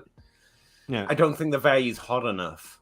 Like, McLaurin's value in itself doesn't probably bring a first in most leagues. You can't trade him for a straight up first. Right. So, yeah, I'm just going to leave points out. Dynasty 12, same league. Give Jeff Wilson? Yeah. Junior. 2:24 seconds. Got Rashad White. Roddy White. I like that move a lot more. I still have 2:24 seconds. That doesn't matter. I think this is just a win. I mean, I don't mind Wilson that. Points, White, more value. Whatever makes you happy. Sometimes it works. Yeah. Flags fly forever. Yes. In Dynasty, they sure do. Is Mike Gesicki a good buy low? No. Don't buy tight ends except for like the 3 of them. But if you can get him for a third and hope he moves teams. Well, that's what you're saying. Hope he lands somewhere. I'm like, maybe, but I think his death. Like, if you can get it as a throw-in or just like a random third, I guess sure, but I wouldn't be hopeful. Yeah. I think his death per week 1 is a little exaggerated. I think he's still going to have gains, but he's probably done being the cheapest top 12 player you can get in Dynasty. Because you got Tyreek Hill and Jalen Waddle. I can hear myself. I mean, they're gonna throw to Hill, they're gonna throw to Waddle, and they're gonna throw to Edmonds before they throw to Gesicki. I mean, Russ is right. If you get it for a third, I mean, why the hell not? But yeah, that's where we're at. Where are you hoping he lands if he goes somewhere? I'm not. I'm just hoping we've got the balance of the offense wrong, and somehow Chase Edmonds isn't the third option, and he catches a few more touchdowns than it currently looks like he'll do. Jahan Webb in the red zone. Tua can go to his tight end, Jahan Webb. That's what he is. John Webb. My two teams combined are projected to lose one game. That's a funny way of saying that, but cool. There's a world where I can actually drop Talbot, but thanks. Fair enough. I have 3 of the top 4 picks next year, most likely on that team. Cool. Would either of you be surprised if Amon-Ra ends up as... Yes, I would be surprised if he's a fantasy wide receiver 1. I wouldn't be so surprised if he's a low-end top 12 through volume, but I think he's more, A lot of people are buying him. So this is the Jarvis Landry, like his high end is like wide receiver 7, his low end is like wide receiver 30, and he's probably somewhere in the middle. Did he just look really good or something last week? He had a ton of targets. He had 12 targets. Yeah. 12 targets. 32% of them, in fact. 19% expected point share, which is the same as Michael Thomas, but it's good. Yes. If you were buying, you should have bought this offseason when everyone was like, ooh, he's undrafted. You probably wouldn't have got much different in value, but the other person was much more interested in trading him. Now, if we're expecting that's too high to expect, I think. And this is Peter, we've done this with the micro markets because last year during the season when he was everyone was like, oh, he's great. And you're like, wait, let's wait until the off season because people will cool on him. And they did. And now he may not be a buy now because I think people are starting to come back up, but there's this the question on this wave. Trades is always show me the trade. I definitely want to roster Amon-Ra St. Brown. I definitely don't have fantasy wide receiver 1 in my expectations. So top 12 is a reach, but I think he could maybe on the outskirts do it. Yeah. But no, you've got Kupp, you've got Jefferson, you've got Chase. Well, he's saying a wide receiver 1, not the wide receiver. So wide receiver 1's not outside the range, but I'm not. Yeah, that means he has to finish top. If I'm trading at that value, he has to hit it, or I miss. I got other players I'll do that with first, and I tried the Dickens where I could to get him, and where it made sense already. Like I said, it's just not a play right now. Is Lamb on auto start of a guy like Hollywood Brown? You remember him, right? Yeah. Kirk without Dak. No. Lamb's volume was still there. He's not an auto start because of the situation there right now without Dak. But I mean, he's in the mix. If you got all 3, it's play the matchup, I guess. Start your guy. It's rough right now without Dak. I mean, Kirk had a billion targets. Like Kirk had 12 targets or 13 targets, something like that. And Lamb had the target share. So it's fine. They're all in the mix, but I don't think he's an auto start over them, to put it that way. It was 26%. I was told he couldn't get 26%. There you go. 10 team through flex. 0.5 PPR, start 10, potential trade, sorry. Give Saquon, get Russell Wilson in a super flex. 10 team, no, keep Saquon. I mean, I know we side with the quarterback here, Zach, but no, you side with positional advantage. I was gonna say Saquon could win your league. Wilson, I mean, maybe. But week 1 was rough. Again, 2 touchdowns, so it looked very different. Saquon. Yeah. People are way too... Based on the questions I've received, not his ADP, not the trades I can find in the DLF trade calculator, every question that's been asked to me with Saquon is... My response has been that weird-ass face I just made of, you're thinking of valuing Saquon how much? It's too low. The questions I'm getting are way too skeptical on Saquon. Stop. If you weren't able to get over it this offseason, definitely get over it after week 1. And this is not me, you're doing it wrong. I understand squishy uncertainty. You just can't play that with running back. And Saquon's back, baby, to make it sound more content-like. Yeah, value Saquon like we hoped we could value CMC this whole season. He's back. He's John Wick, baby. Get on board. No, you're good to order 66. I'm just stupid. I got it. Anyone play with IDPs? I do not, unfortunately. Got some. Just don't have the bandwidth, Joe. Help you Sorry. out. Check out Tom Kissling-Barrett, DLF. He's got all the IDPs for you. Seriously. Recovering Ridley Truth is back. How many Mahomes? With how Mahomes said there's no wide receiver one, can you see MVS, Hardman, or no? Juju's the target leader there, wide receiver. Yeah, and Kelsey is the overall target leader. Kelsey. Yeah. Marginally, I still think there's upside there, but it wasn't. We went over this. No, these guys are not it, and never were. Hardman's the guy of the three, to be honest with you. And you want Juju and Kelsey, and that's pretty much it from the wide receiver core there. In mind, that's me. Just saying, that's me. Jeffrey Simmons greater than Aaron Donald. No idea. Would you rate Ja? Would you rate Jeffrey Simmons 0 to 2 helmets? Rush. Sorry, I didn't mean to distract you. You're yelling at me. I'm like, what? I'm here. Calm down. Kinda, not in presence, but not in spirit. Let's face it. Your mind's somewhere else. Rush, 12 teams to flex PPR. Mac Jones and a 23 third versus Michael Thomas and a 23 fourth. Jones, I'm real disappointed so far, but this is a super flex, so Mac Jones. Yeah, that's an overreaction. I'm not even sure what that's an overreaction to, but it's an overreaction. I mean, week one was rough really for the Patriots. Bad. They suck. They suck. But Mac Jones. It's just Mac Jones. Recovering Ridley Truther back again. I like it. Are we crowning Greg Davis as officially a thing? He is a thing. He hit literally the ceiling of my expectations. So I will take an L. But he is what we thought he would be. He is week to week. He's that week to week upside, significant role on a great team. Probably not going to finish where you want him to. He's a really nice flex play because any week he can have two touchdowns.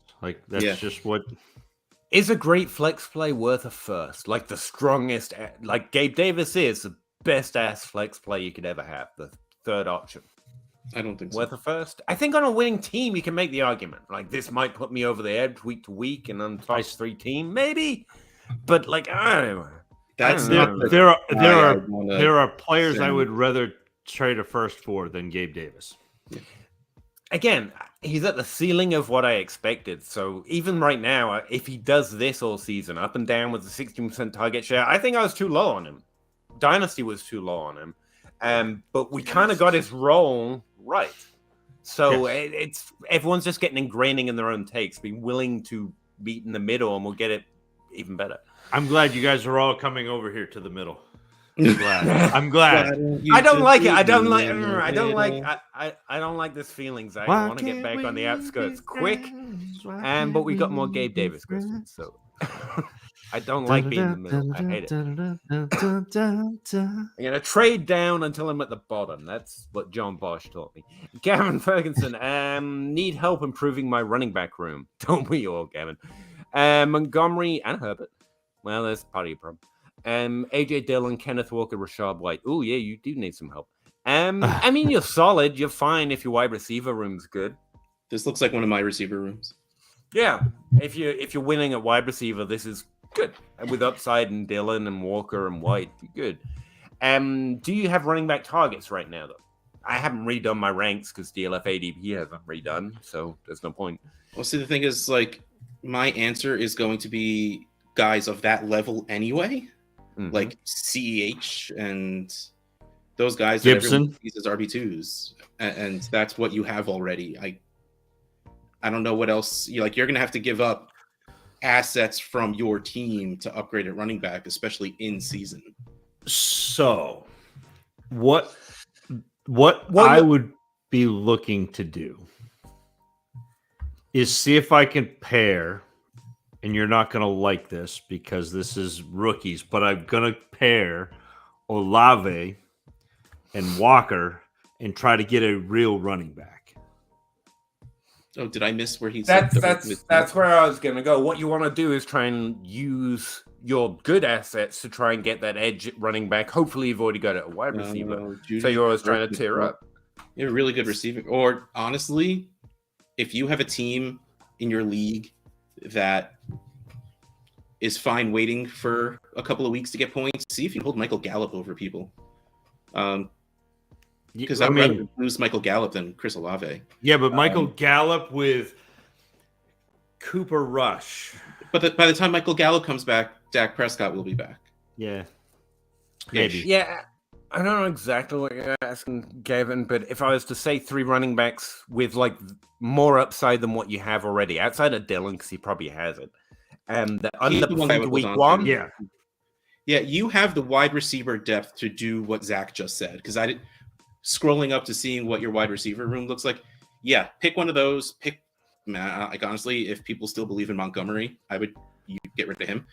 You know, one of those wide receivers in Montgomery and step it up a notch. I think, and I hate to give credit to Kyle Lebrecht, but I think Kyle may be onto something here. One of the most undervalued running backs right now is Joe Mixon. Yep. He finished as running back 8 last week, though. I think he got the ball. He actually underproduced last year. There are 3 running backs from last week that had top 12 opportunity shares, but that underperformed their volume a little bit. And that's what I was going to say. They may be that league winner. They're a tier up, but they might be undervalued coming off week 1. One is Joe Mixon, but he finishes running back 8, so I'm not sure the guy who's rostering him is like, oh, I got to trade Joe Mixon. The other 2, Alvin Kamara and Najee Harris. Those would, I would guess, after week 1, those would be the best 2 targets you've got to really tear up. You can make some arguments. Breece Hall's share was a little exaggerated last week, but I don't. After week 1, I'm already not seeing a top 12 opportunity share in his future. I think it's going to be more of a committee, a Williams Melvin Gordon situation. Yeah, definitely. Got that one wrong myself. But I wasn't the one who said start him no matter what week 1. I think that was some guy called Bus Bisher. I can't remember. It worked out. Didn't look pretty. It worked out. So yeah, it's those 3 guys. They're my best guess as someone might be undervaluing their season-long potential. So, and I think Joe Mixon is the right answer, but he finished as the 8th running back overall. So I'm not sure you're going to get him as easily as Harris or Alvin Kamara. So yeah, that's my best summation of what I can try and offer there. Trying not to get attached, but I like them all. Yeah, I know it's the Stephen King kill your darlings. You gotta revise, you gotta edit, and the same thing with fantasy teams. You have to like the players that you roster, but you also have to be able to be rational and trade them away, because sometimes that's not the best. Those players may not be the best players for your team to win. It's rough. Players who overperformed their opportunity last week, by the way, it was Swift, James Robinson, and Clyde Edwards-Helaire. So I think they are less than what we saw last week in general, unless, the game script's going to... Through one game, it's pretty difficult to make those projections, but worth noting. We are Zachary, indeed. They formed a union where you were going, Russ. There is now a Zachary, and we now worship him. Mister, should I drop Tyler Lockett for Kyle Phillips in PPR Dynasty? I don't think so. There's got to be someone else you can drop. Yeah, I would say I would pick up Kyle Phillips, but I would not drop Tyler Lockett. I think that there's got to be somebody else on your team that you could. Yeah. Yeah, what that man said. Paul Cicero, should we believe in the big week 1 from Greg Dortch? I mean, you believe well enough to pick him up if he's on your waiver wire. I don't know. I start him this week. I believe in Rondell Moore because of the big week by Greg Dortch. It helps if you say Rondell Moore every time they say Greg Dortch. Self-edit. I did. I just was yelling it over the announcer. Another catch by Rondell Moore. Helps if you do the accent.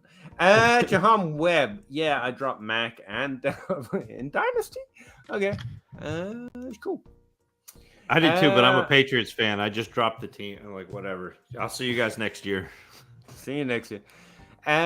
Recover Ridley through. What are you doing with Gesicki? I think we talked through him. Like, he's a difficult back of the bench hold right now. He's not really a starter. Hope that week 1 was an entire lie. Would it probably not? I mean, in a 2-point tight end premium, you hang on to him, but you're not playing him. No. I don't think any of us this offseason said, make sure you roster Mike Gesicki, right? Like, none of us. I pointed out that he's perpetually undervalued. For free, you roster him, I think, at one point. But I don't think he was one of our guys. Anyone? No? Cool. No, the Dolphins were like, well, now he's properly valued. But now, yeah, I'll show you. Yeah. Eric, further to Paul's question of week 1 performance, should or shouldn't believe in DeAndre Carter, Dotson, Rick James? I mean, Dotson a little bit. Dotson. But the other two, it feels like week 1 variance to me, but Yeah. And even Dotson was 2 touchdowns. I like but he's a rookie, so and he was a first round pick, and he's in a decent situation. Yeah, so that's the one that I'm more inclined to buy. Willing to hold, maybe see if there's more truth to it. Yep, but I didn't because that was solid. I didn't love a lot of what if Curtis Samuel continues to play inside, then that hurts Dotson for me too. But someone had me look up rookies who scored 2 or more touchdowns in their first game in the NFL since forever. Bruce sent them over to me, and so I had to pull them up. There's like 13, by the way, since 2000. So it happens. But still, it doesn't matter because touchdowns don't matter, but it's still a good rookie performance. He's really involved. So far, 223. But remember when... No, I'm not going to do that. Costy. I always want to say Krusty, like Krusty the Clown. For some reason, when I say that, see that K, I don't know why. 223 first, Edmonds and commit for Kyle Pitts. Someone's tilting. Both. 12-team Superflex, half 1.5 tight end premium. I think it's Pitts. You're getting a slight discount on him here, but it feels like they're trying to get, close to what he was a week ago. But I think it's Pitts. I feel like he could take commit out and it would be team in targets. It just didn't work out that game. Much like last year. And I mean, he was tied with London. But yeah. Pitts. I said it. I'm allowed to joke. No, no, you're not. I love yelling at Peter. It's fun. Everyone I've ever met enjoys it thoroughly. I encourage it. I feel like if you take Edmonds or commit out, it should still be pretty fair. That's what I mean. They're kind of pushing after that week 1, but it's Pitts. I probably wouldn't risking the trade to counter it. So yeah, I'd take the Pitts side. Ask for a third on top of Pitts just to be a jerk about I know Zach's got that fun face where he might say something that's not in the middle. I don't know. I don't know. No, I not got the guts. Yeah, okay. I mean, that's okay. But the 2 firsts make me really stop and think. Yeah, Pitts is a big positional advantage, except for he isn't. He will be a big. He may be. And when he is, everyone's is going to be a positional advantage. Noah Fant is going to be a positional advantage. The guy that went from Detroit to Pittsburgh, who I can't even remember his name anymore. Don't sleep on. Ebron.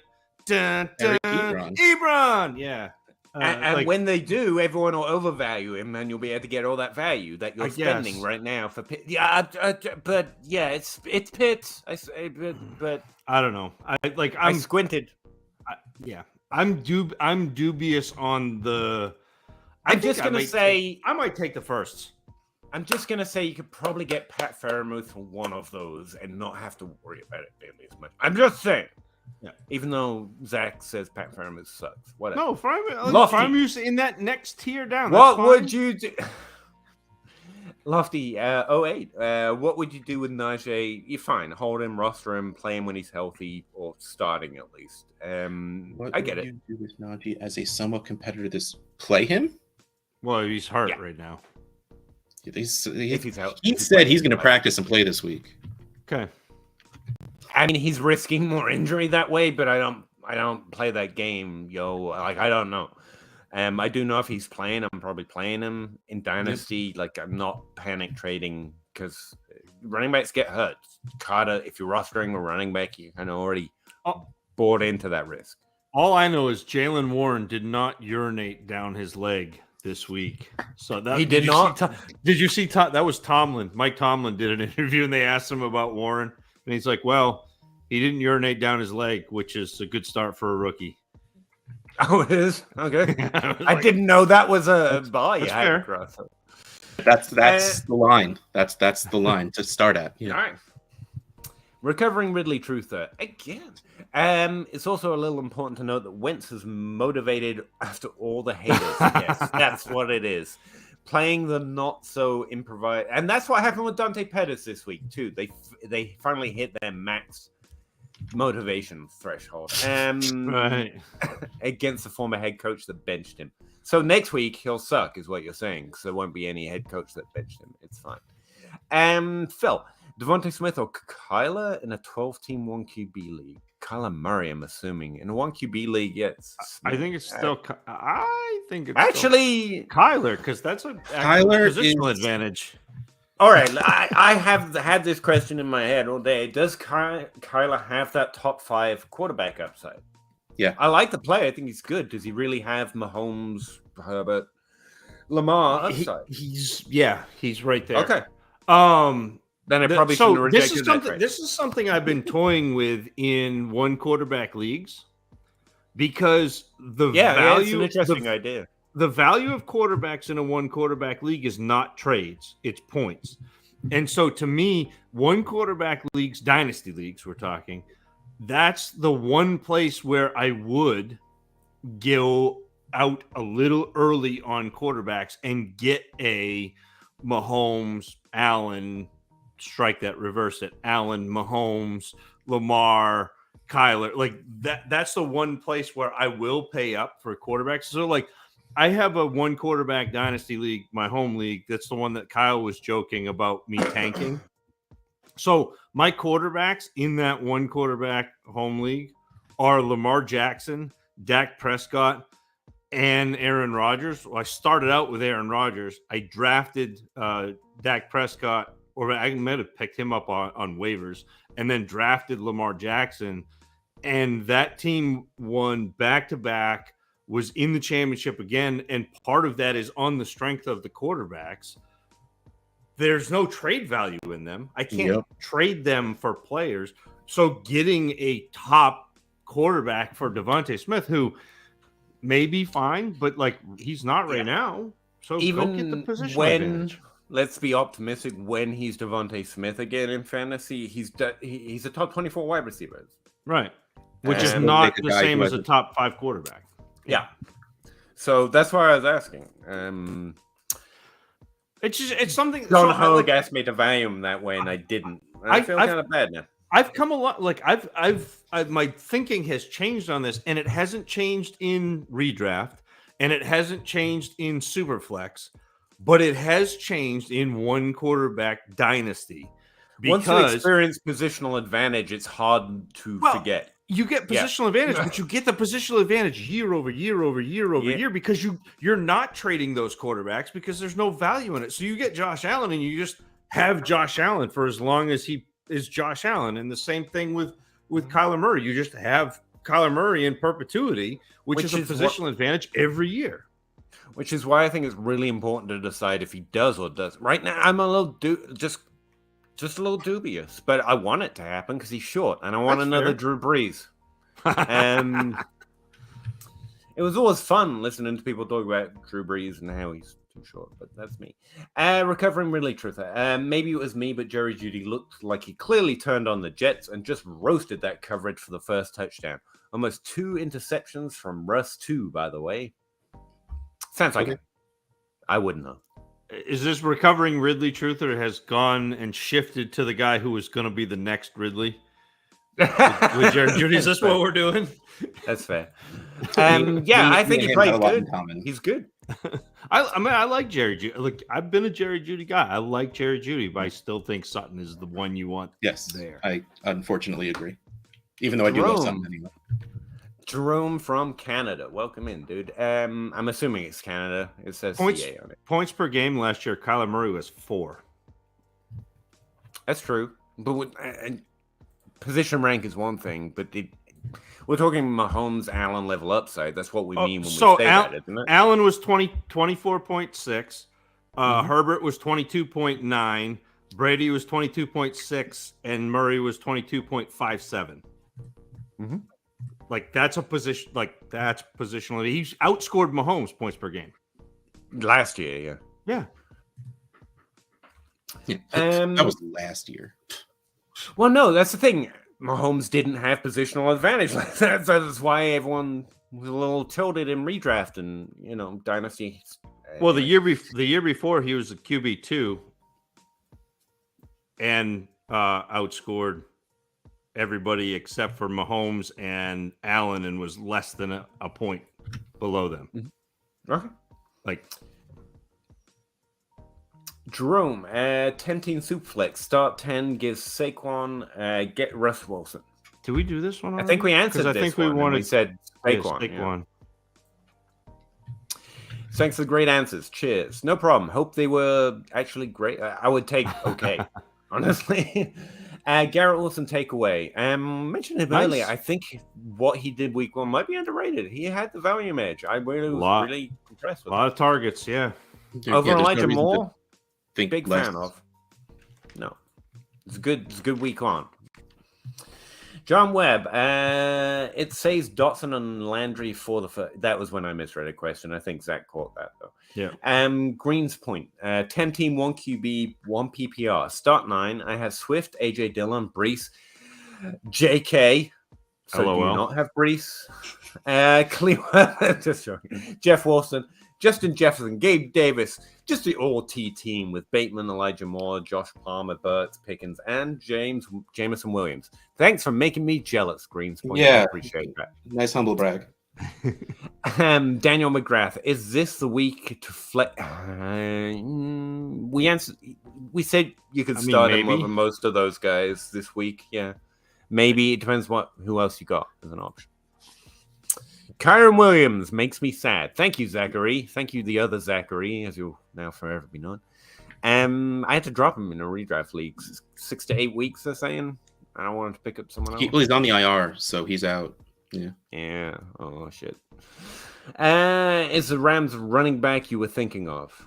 Yes, thank you. That was the guy that had the buzz over Henderson. Thank you, Zachary. The Zachary now. It's obviously the better Zachary, not Zachary. I'll drop you the link. You can come on in my Zachary stead. I don't know what your head status is, but you'll have to shake your head.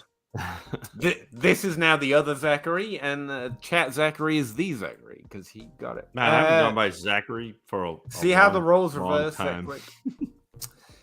Daniel McGrath also have Travis Kelce at tight end. Nice. And been flexing Pitts.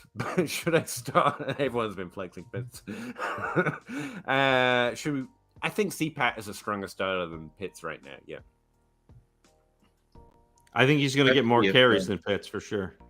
Especially if Damian Williams is out again. Is out, I should say. He had 22 carries this past week. I mean, that's not going to happen. And 5 targets. No, I mean, it's been 1 year and 1 game. Why would we expect it to go to 2 games? That was the most carries he's had. Yeah, I know. No, you're good. I still feel like he's a stronger flex, but sure. I think it's a close decision, so you can play your feels. Paul Cicero, Rams drafted current. Thank you. Yeah. Thank you. Everyone realized it. I was just too far behind in the chat. Thank you. Basalzberg, limited bench, 9, no taxi, all IR spots, 12-team Superflex, start 9. Better to roster Samaje Perine or Rex Burkhead of a young wide receiver like Bell Phillips. No. Not in Dynasty. You want to roster Burkhead of a Perine for sure. Yeah. You should be rostering Burkhead, but you don't drop Bell or Phillips for it. Is that clear? Wide receivers at Burkhead. Yeah, Dynasty. that's fair. And But only because we haven't given up on Bell and Kyle Phillips yet. Like that's it's like that razor's edge of like they are potentially classic roster cloggers, but right now we think they're good.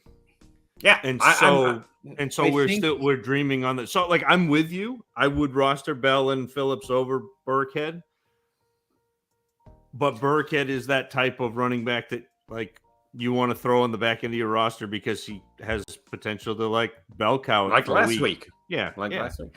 And to be clear, like same on Talbot. Like I didn't know there was so much. Like I didn't plan to reevaluate Bell or Talbot for another 6 weeks. Like I'll be happy if I see stuff, but like I've got nothing's going to change my opinion until we get there. So like it, and I like overreacting.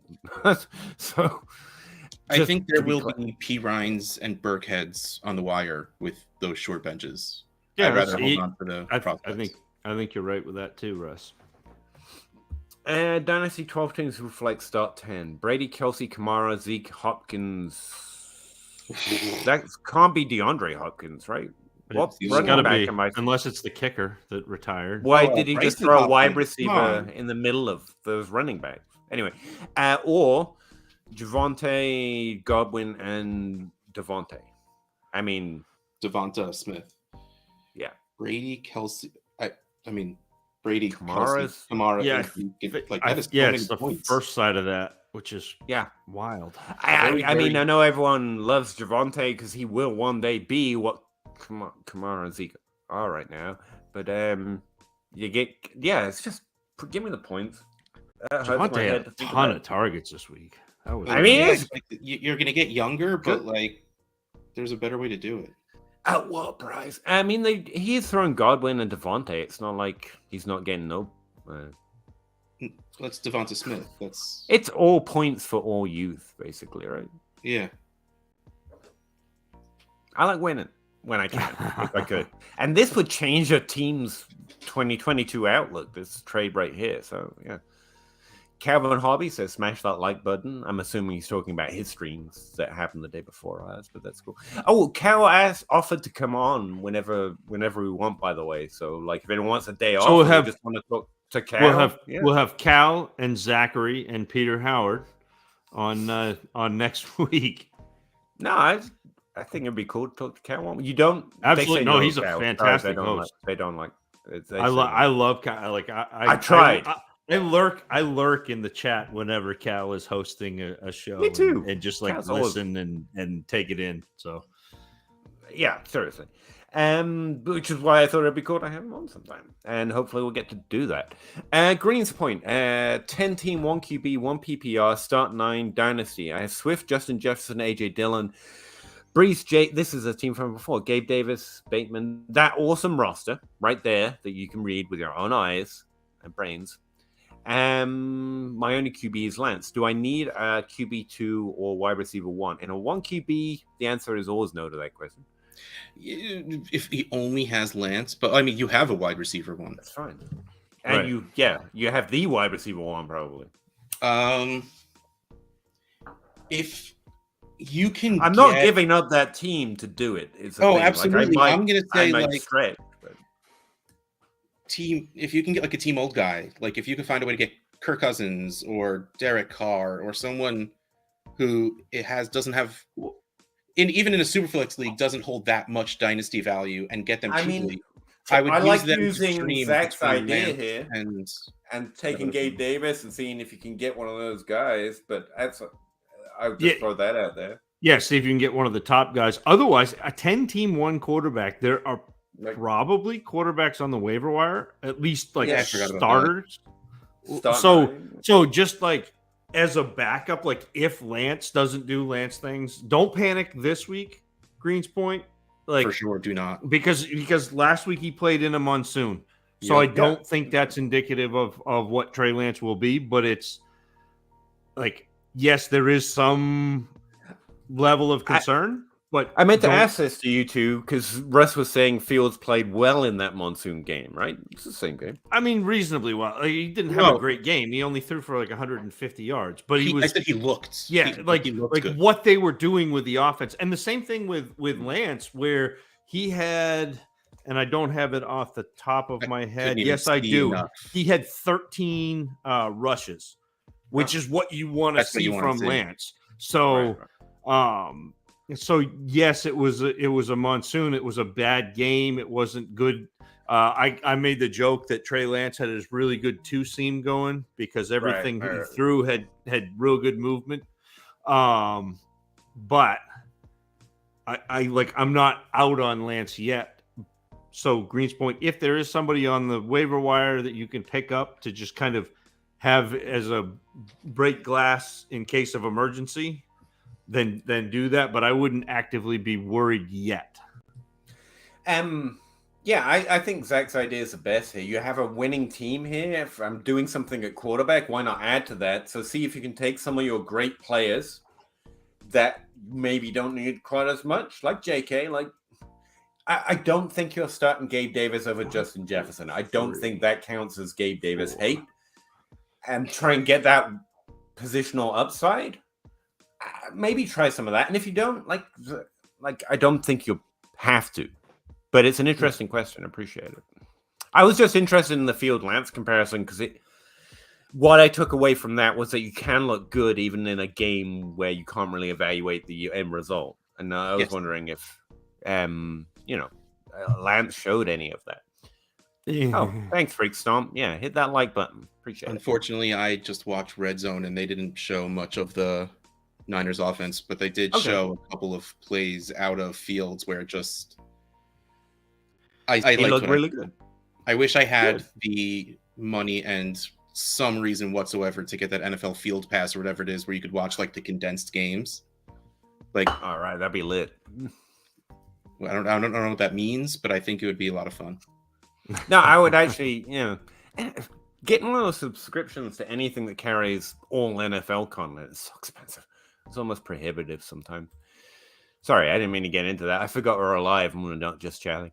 Gavin, rank these guys for week 2. CEH, Gibson, and Henderson. Gibson, CEH, Henderson. Yeah. I might flip Henderson and CEH, but that's close. But I think it's Gibson, CEH, Henderson. Sorry, Russ.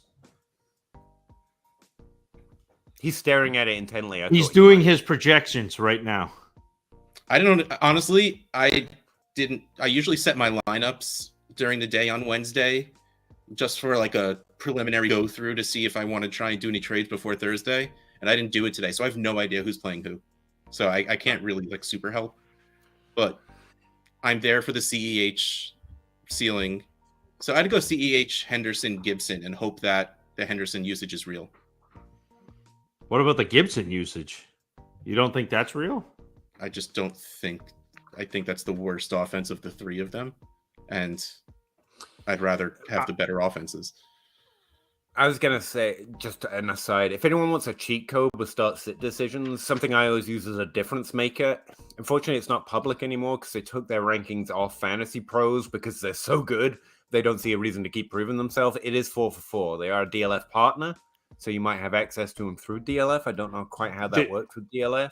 But like John Paulson's projections, even if he's vacated target believer, they're really good. And there's so a really if good. I'm never unsure, I always go check out 4 for 4. There's a really good deal right now where you can get and it might be like the BetSperts package, but it's the entire thing where you get DLF and 4 for 4, and like there's a really good deal out right now. So if you're into that sort of thing, like winning fantasy football, that's a pretty good get. I just wanted to throw that out there. I don't work for any of those guys. I'm just like I don't work for DLF. I don't work for 4 for 4. I don't work for Matthew Barrett. Like I'm just the guy on the couch. So I get an unbiased opinion. That's a good deal. Joe says hi, Pete, Zach, and Russ. Hey, Joe.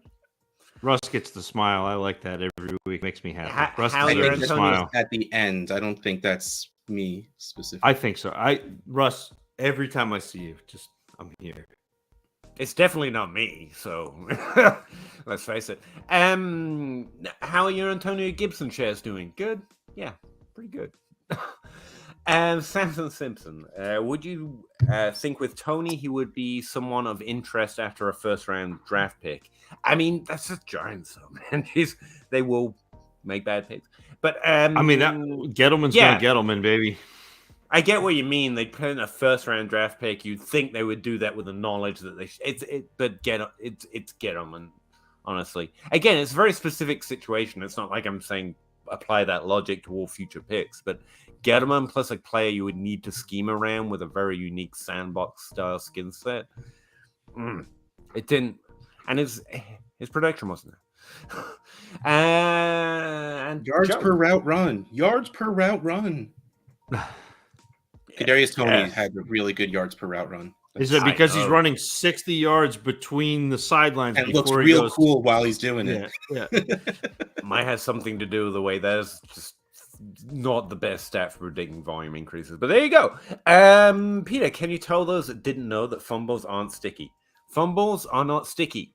Fumbles are not. That's why they don't stay in their hands. Yeah. It was like a dad joke. We are all the worst. Waiting to happen. We're all just like this. But no, in the sense that fumbles do not predict more fumbling on a week-to-week or year-to-year basis, they do not. They are terrible. And it's like drops for wide receiver are also not predictive of themselves. The only thing that, like, the difference between fumbles and drops to me, though, is NFL coaches are ridiculous, and they will bench somebody for fumbling.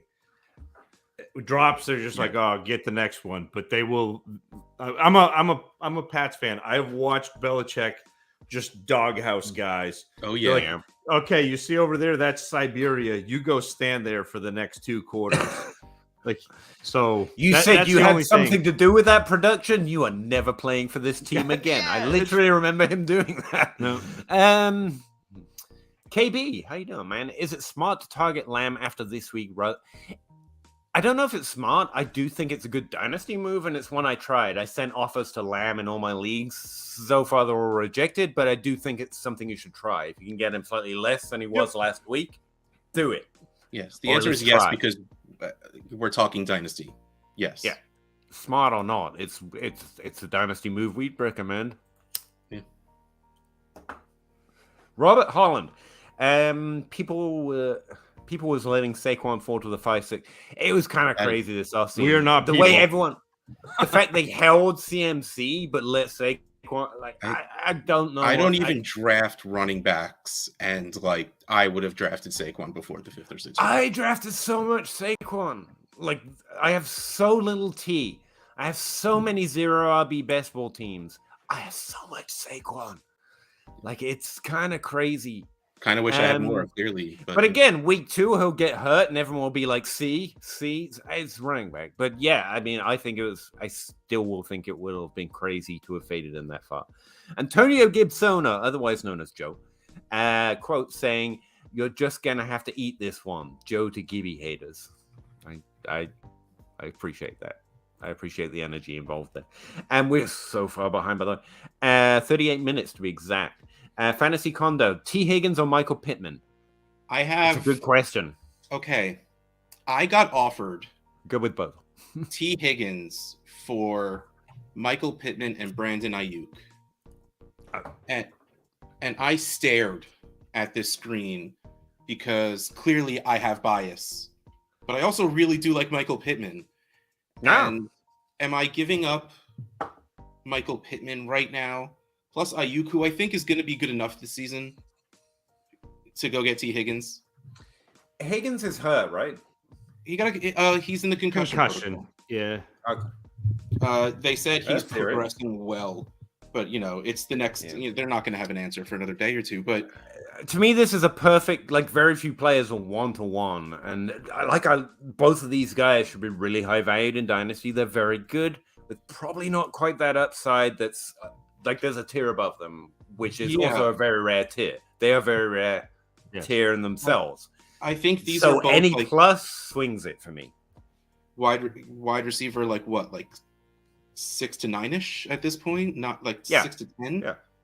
So whichever you get the plus in, like, I love it because I've been, for like a season, like a full season, saying this is going to be Pittman. Pittman has the ability to do this, and it's finally happening. So I'm just like, yes. But then I'm like, I can get more Higgins. You say? You know what's really funny?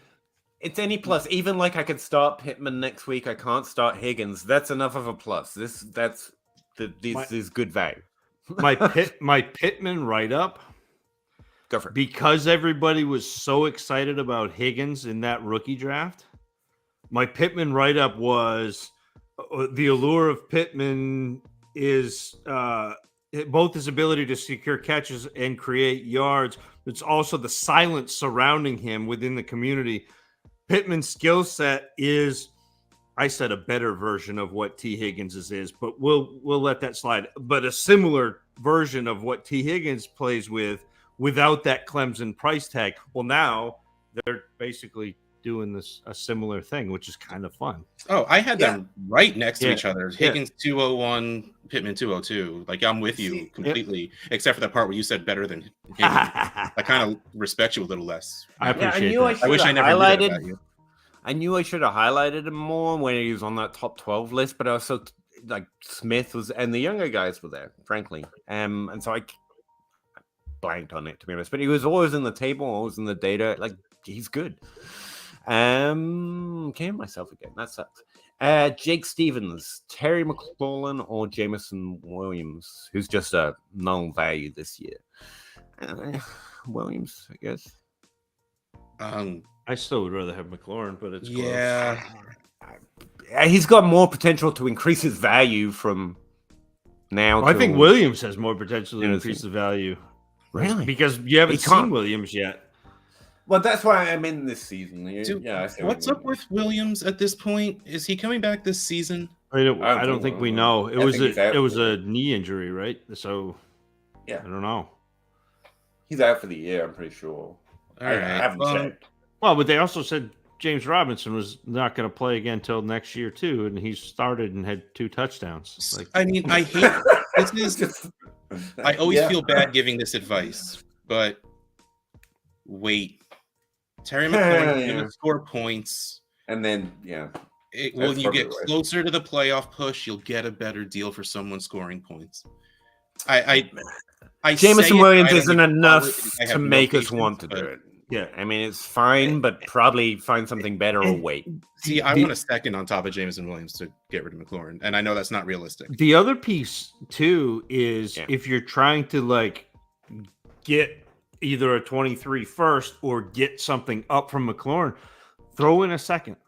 Or throw in another play. Like, McLaurin right now is not the centerpiece of a deal, but he's a pretty good ancillary piece. So if you put an ancillary piece with him, it makes it a better deal, a more exciting deal for someone. So that's what I would, instead of thinking, Jake, instead of thinking you have to trade McLaurin, see if you can make a deal with McLaurin in it to get something that you actually want. Yeah.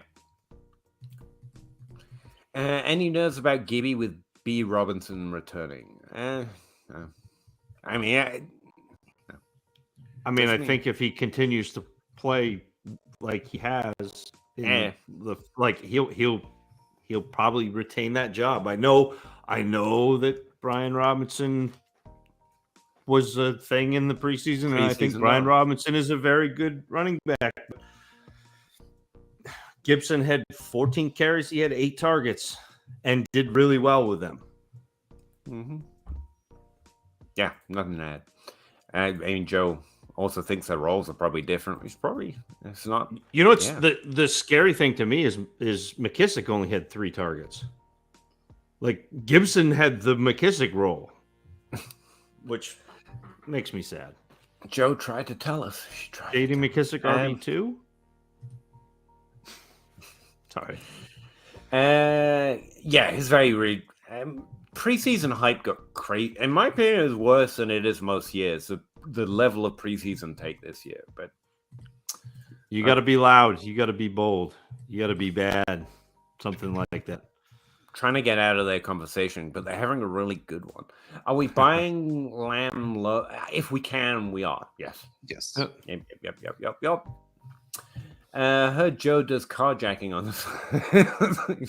She stole a few hearts. And also some Antonio Gibson shares this off season for sure. Damn, Najee always low in efficiency.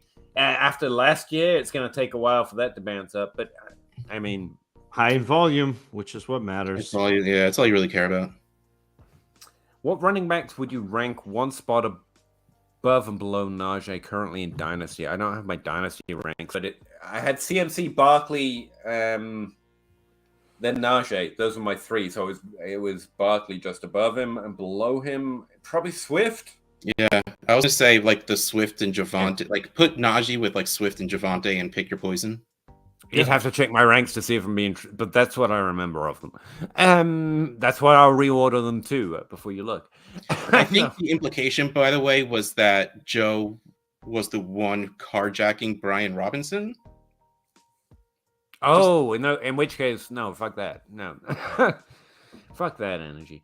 I've been robbed before. It's scary. It really is. And couldn't be happier that I mean, he got shot and the man's was like, I'm really grateful for how little that turned out to be. And relative showed up to with what Oreos 2 days later. I mean, thank goodness. No problem, man. Trying to get out of the conversation again. Dynasty non-tight end premium. Do you think I need to add tight end depth behind? No, you never need to add tight end. But hold on to McBride. But yes. Yeah. Sorry, did I steal that from you? I'm really sorry.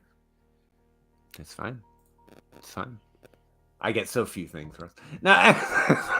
No, you just roster guys like McBride because they, have that upside. But he said it. Sean. What's James Robinson's dynasty value? Not much, probably not worth trading him away, but if you can use him as a piece to go up, like we've talked about, I would do. Especially in a 14 non-site Superflex frame, I'm probably just keeping the points at this point. I just realized what time it is. I need to go to bed, fellas. Okay. Adios, muchacho. Love you all. Love you, Ross. Joe Herbert, Garrett Wilson's days came out of the blue. Maybe the biggest rookie surprise. I think it was really impressive volume that's I haven't heard nearly anything about. Yeah, I mean he was what, the rookie wide receiver 2? Yeah, I mean that's the thing. Yeah, it's more about the hype that I've heard about. I'm not shocked by it, but not surprised by it. No, I mean. It depends where Burks fell, I guess. But yeah, he's pretty high value. Burks 1. Not for us. Wilson 2. For everyone. Tailor-made. 10-team 2 QB PPR start 10. Pittman or Olave or Dotson or 23 seconds. Pittman, Olave, Dotson, 23. Pittman. I'd rather have the guy who's doing it than the two guys who might do it. All day. Like I'll skip somehow while I accept that. Open 24 hours. 12-team full PPR dynasty. Henderson, Henderson or Penny. It's Henderson. Targets. They're a thing. Hateful 8 maker. I'm assuming related to the Hateful 8. I don't know. I traded Lance for first and Dak. I like that. I like that a lot. I mean, he said, I wish he had that one back just because Dak got injured, but I think you'll be fine. In Dynasty, that's not. Yeah, it's fine. NFL plus Joe's trying to give Russ advice on where to find. That's what J Mike uses is the the condensed games. It's nice. Mm-hmm. Do you recommend a specific dynasty? DLF has a trade calculator on it, so I suppose that's a good one. That's honestly the one I go to. I know there are free ones that are decent, like the keep trade cut one, but DTC I pay for 2. Out of brand, out of DLF. Yep. But if you're gonna sign up to 2 with trade calculators, sign up to DLF. DTC, I'm honestly a pretty big fan of them. I met the guys that ran it. The trade calculator is solid. John is a trade calculator, does a walking trade calculator, and he works there. So I recommend you can't trust the DTC trade calculator about Kyle Pitts, but everything else, everything else. like I do. I subscribe to DLF and I subscribe to DTC, and I'm happy to pay for their services. I like free things, but the thing is, DTC is really cheap, and combined with DLF, like it's good. Yeah. It's gold, I think. Yeah, but free ones are cool too, because if you can only pay for one sub, it's DLF, obviously, on my Patreon. I don't think I'm allowed to do that on a live stream for DLF, but it's also going to my channel. It's conflicting.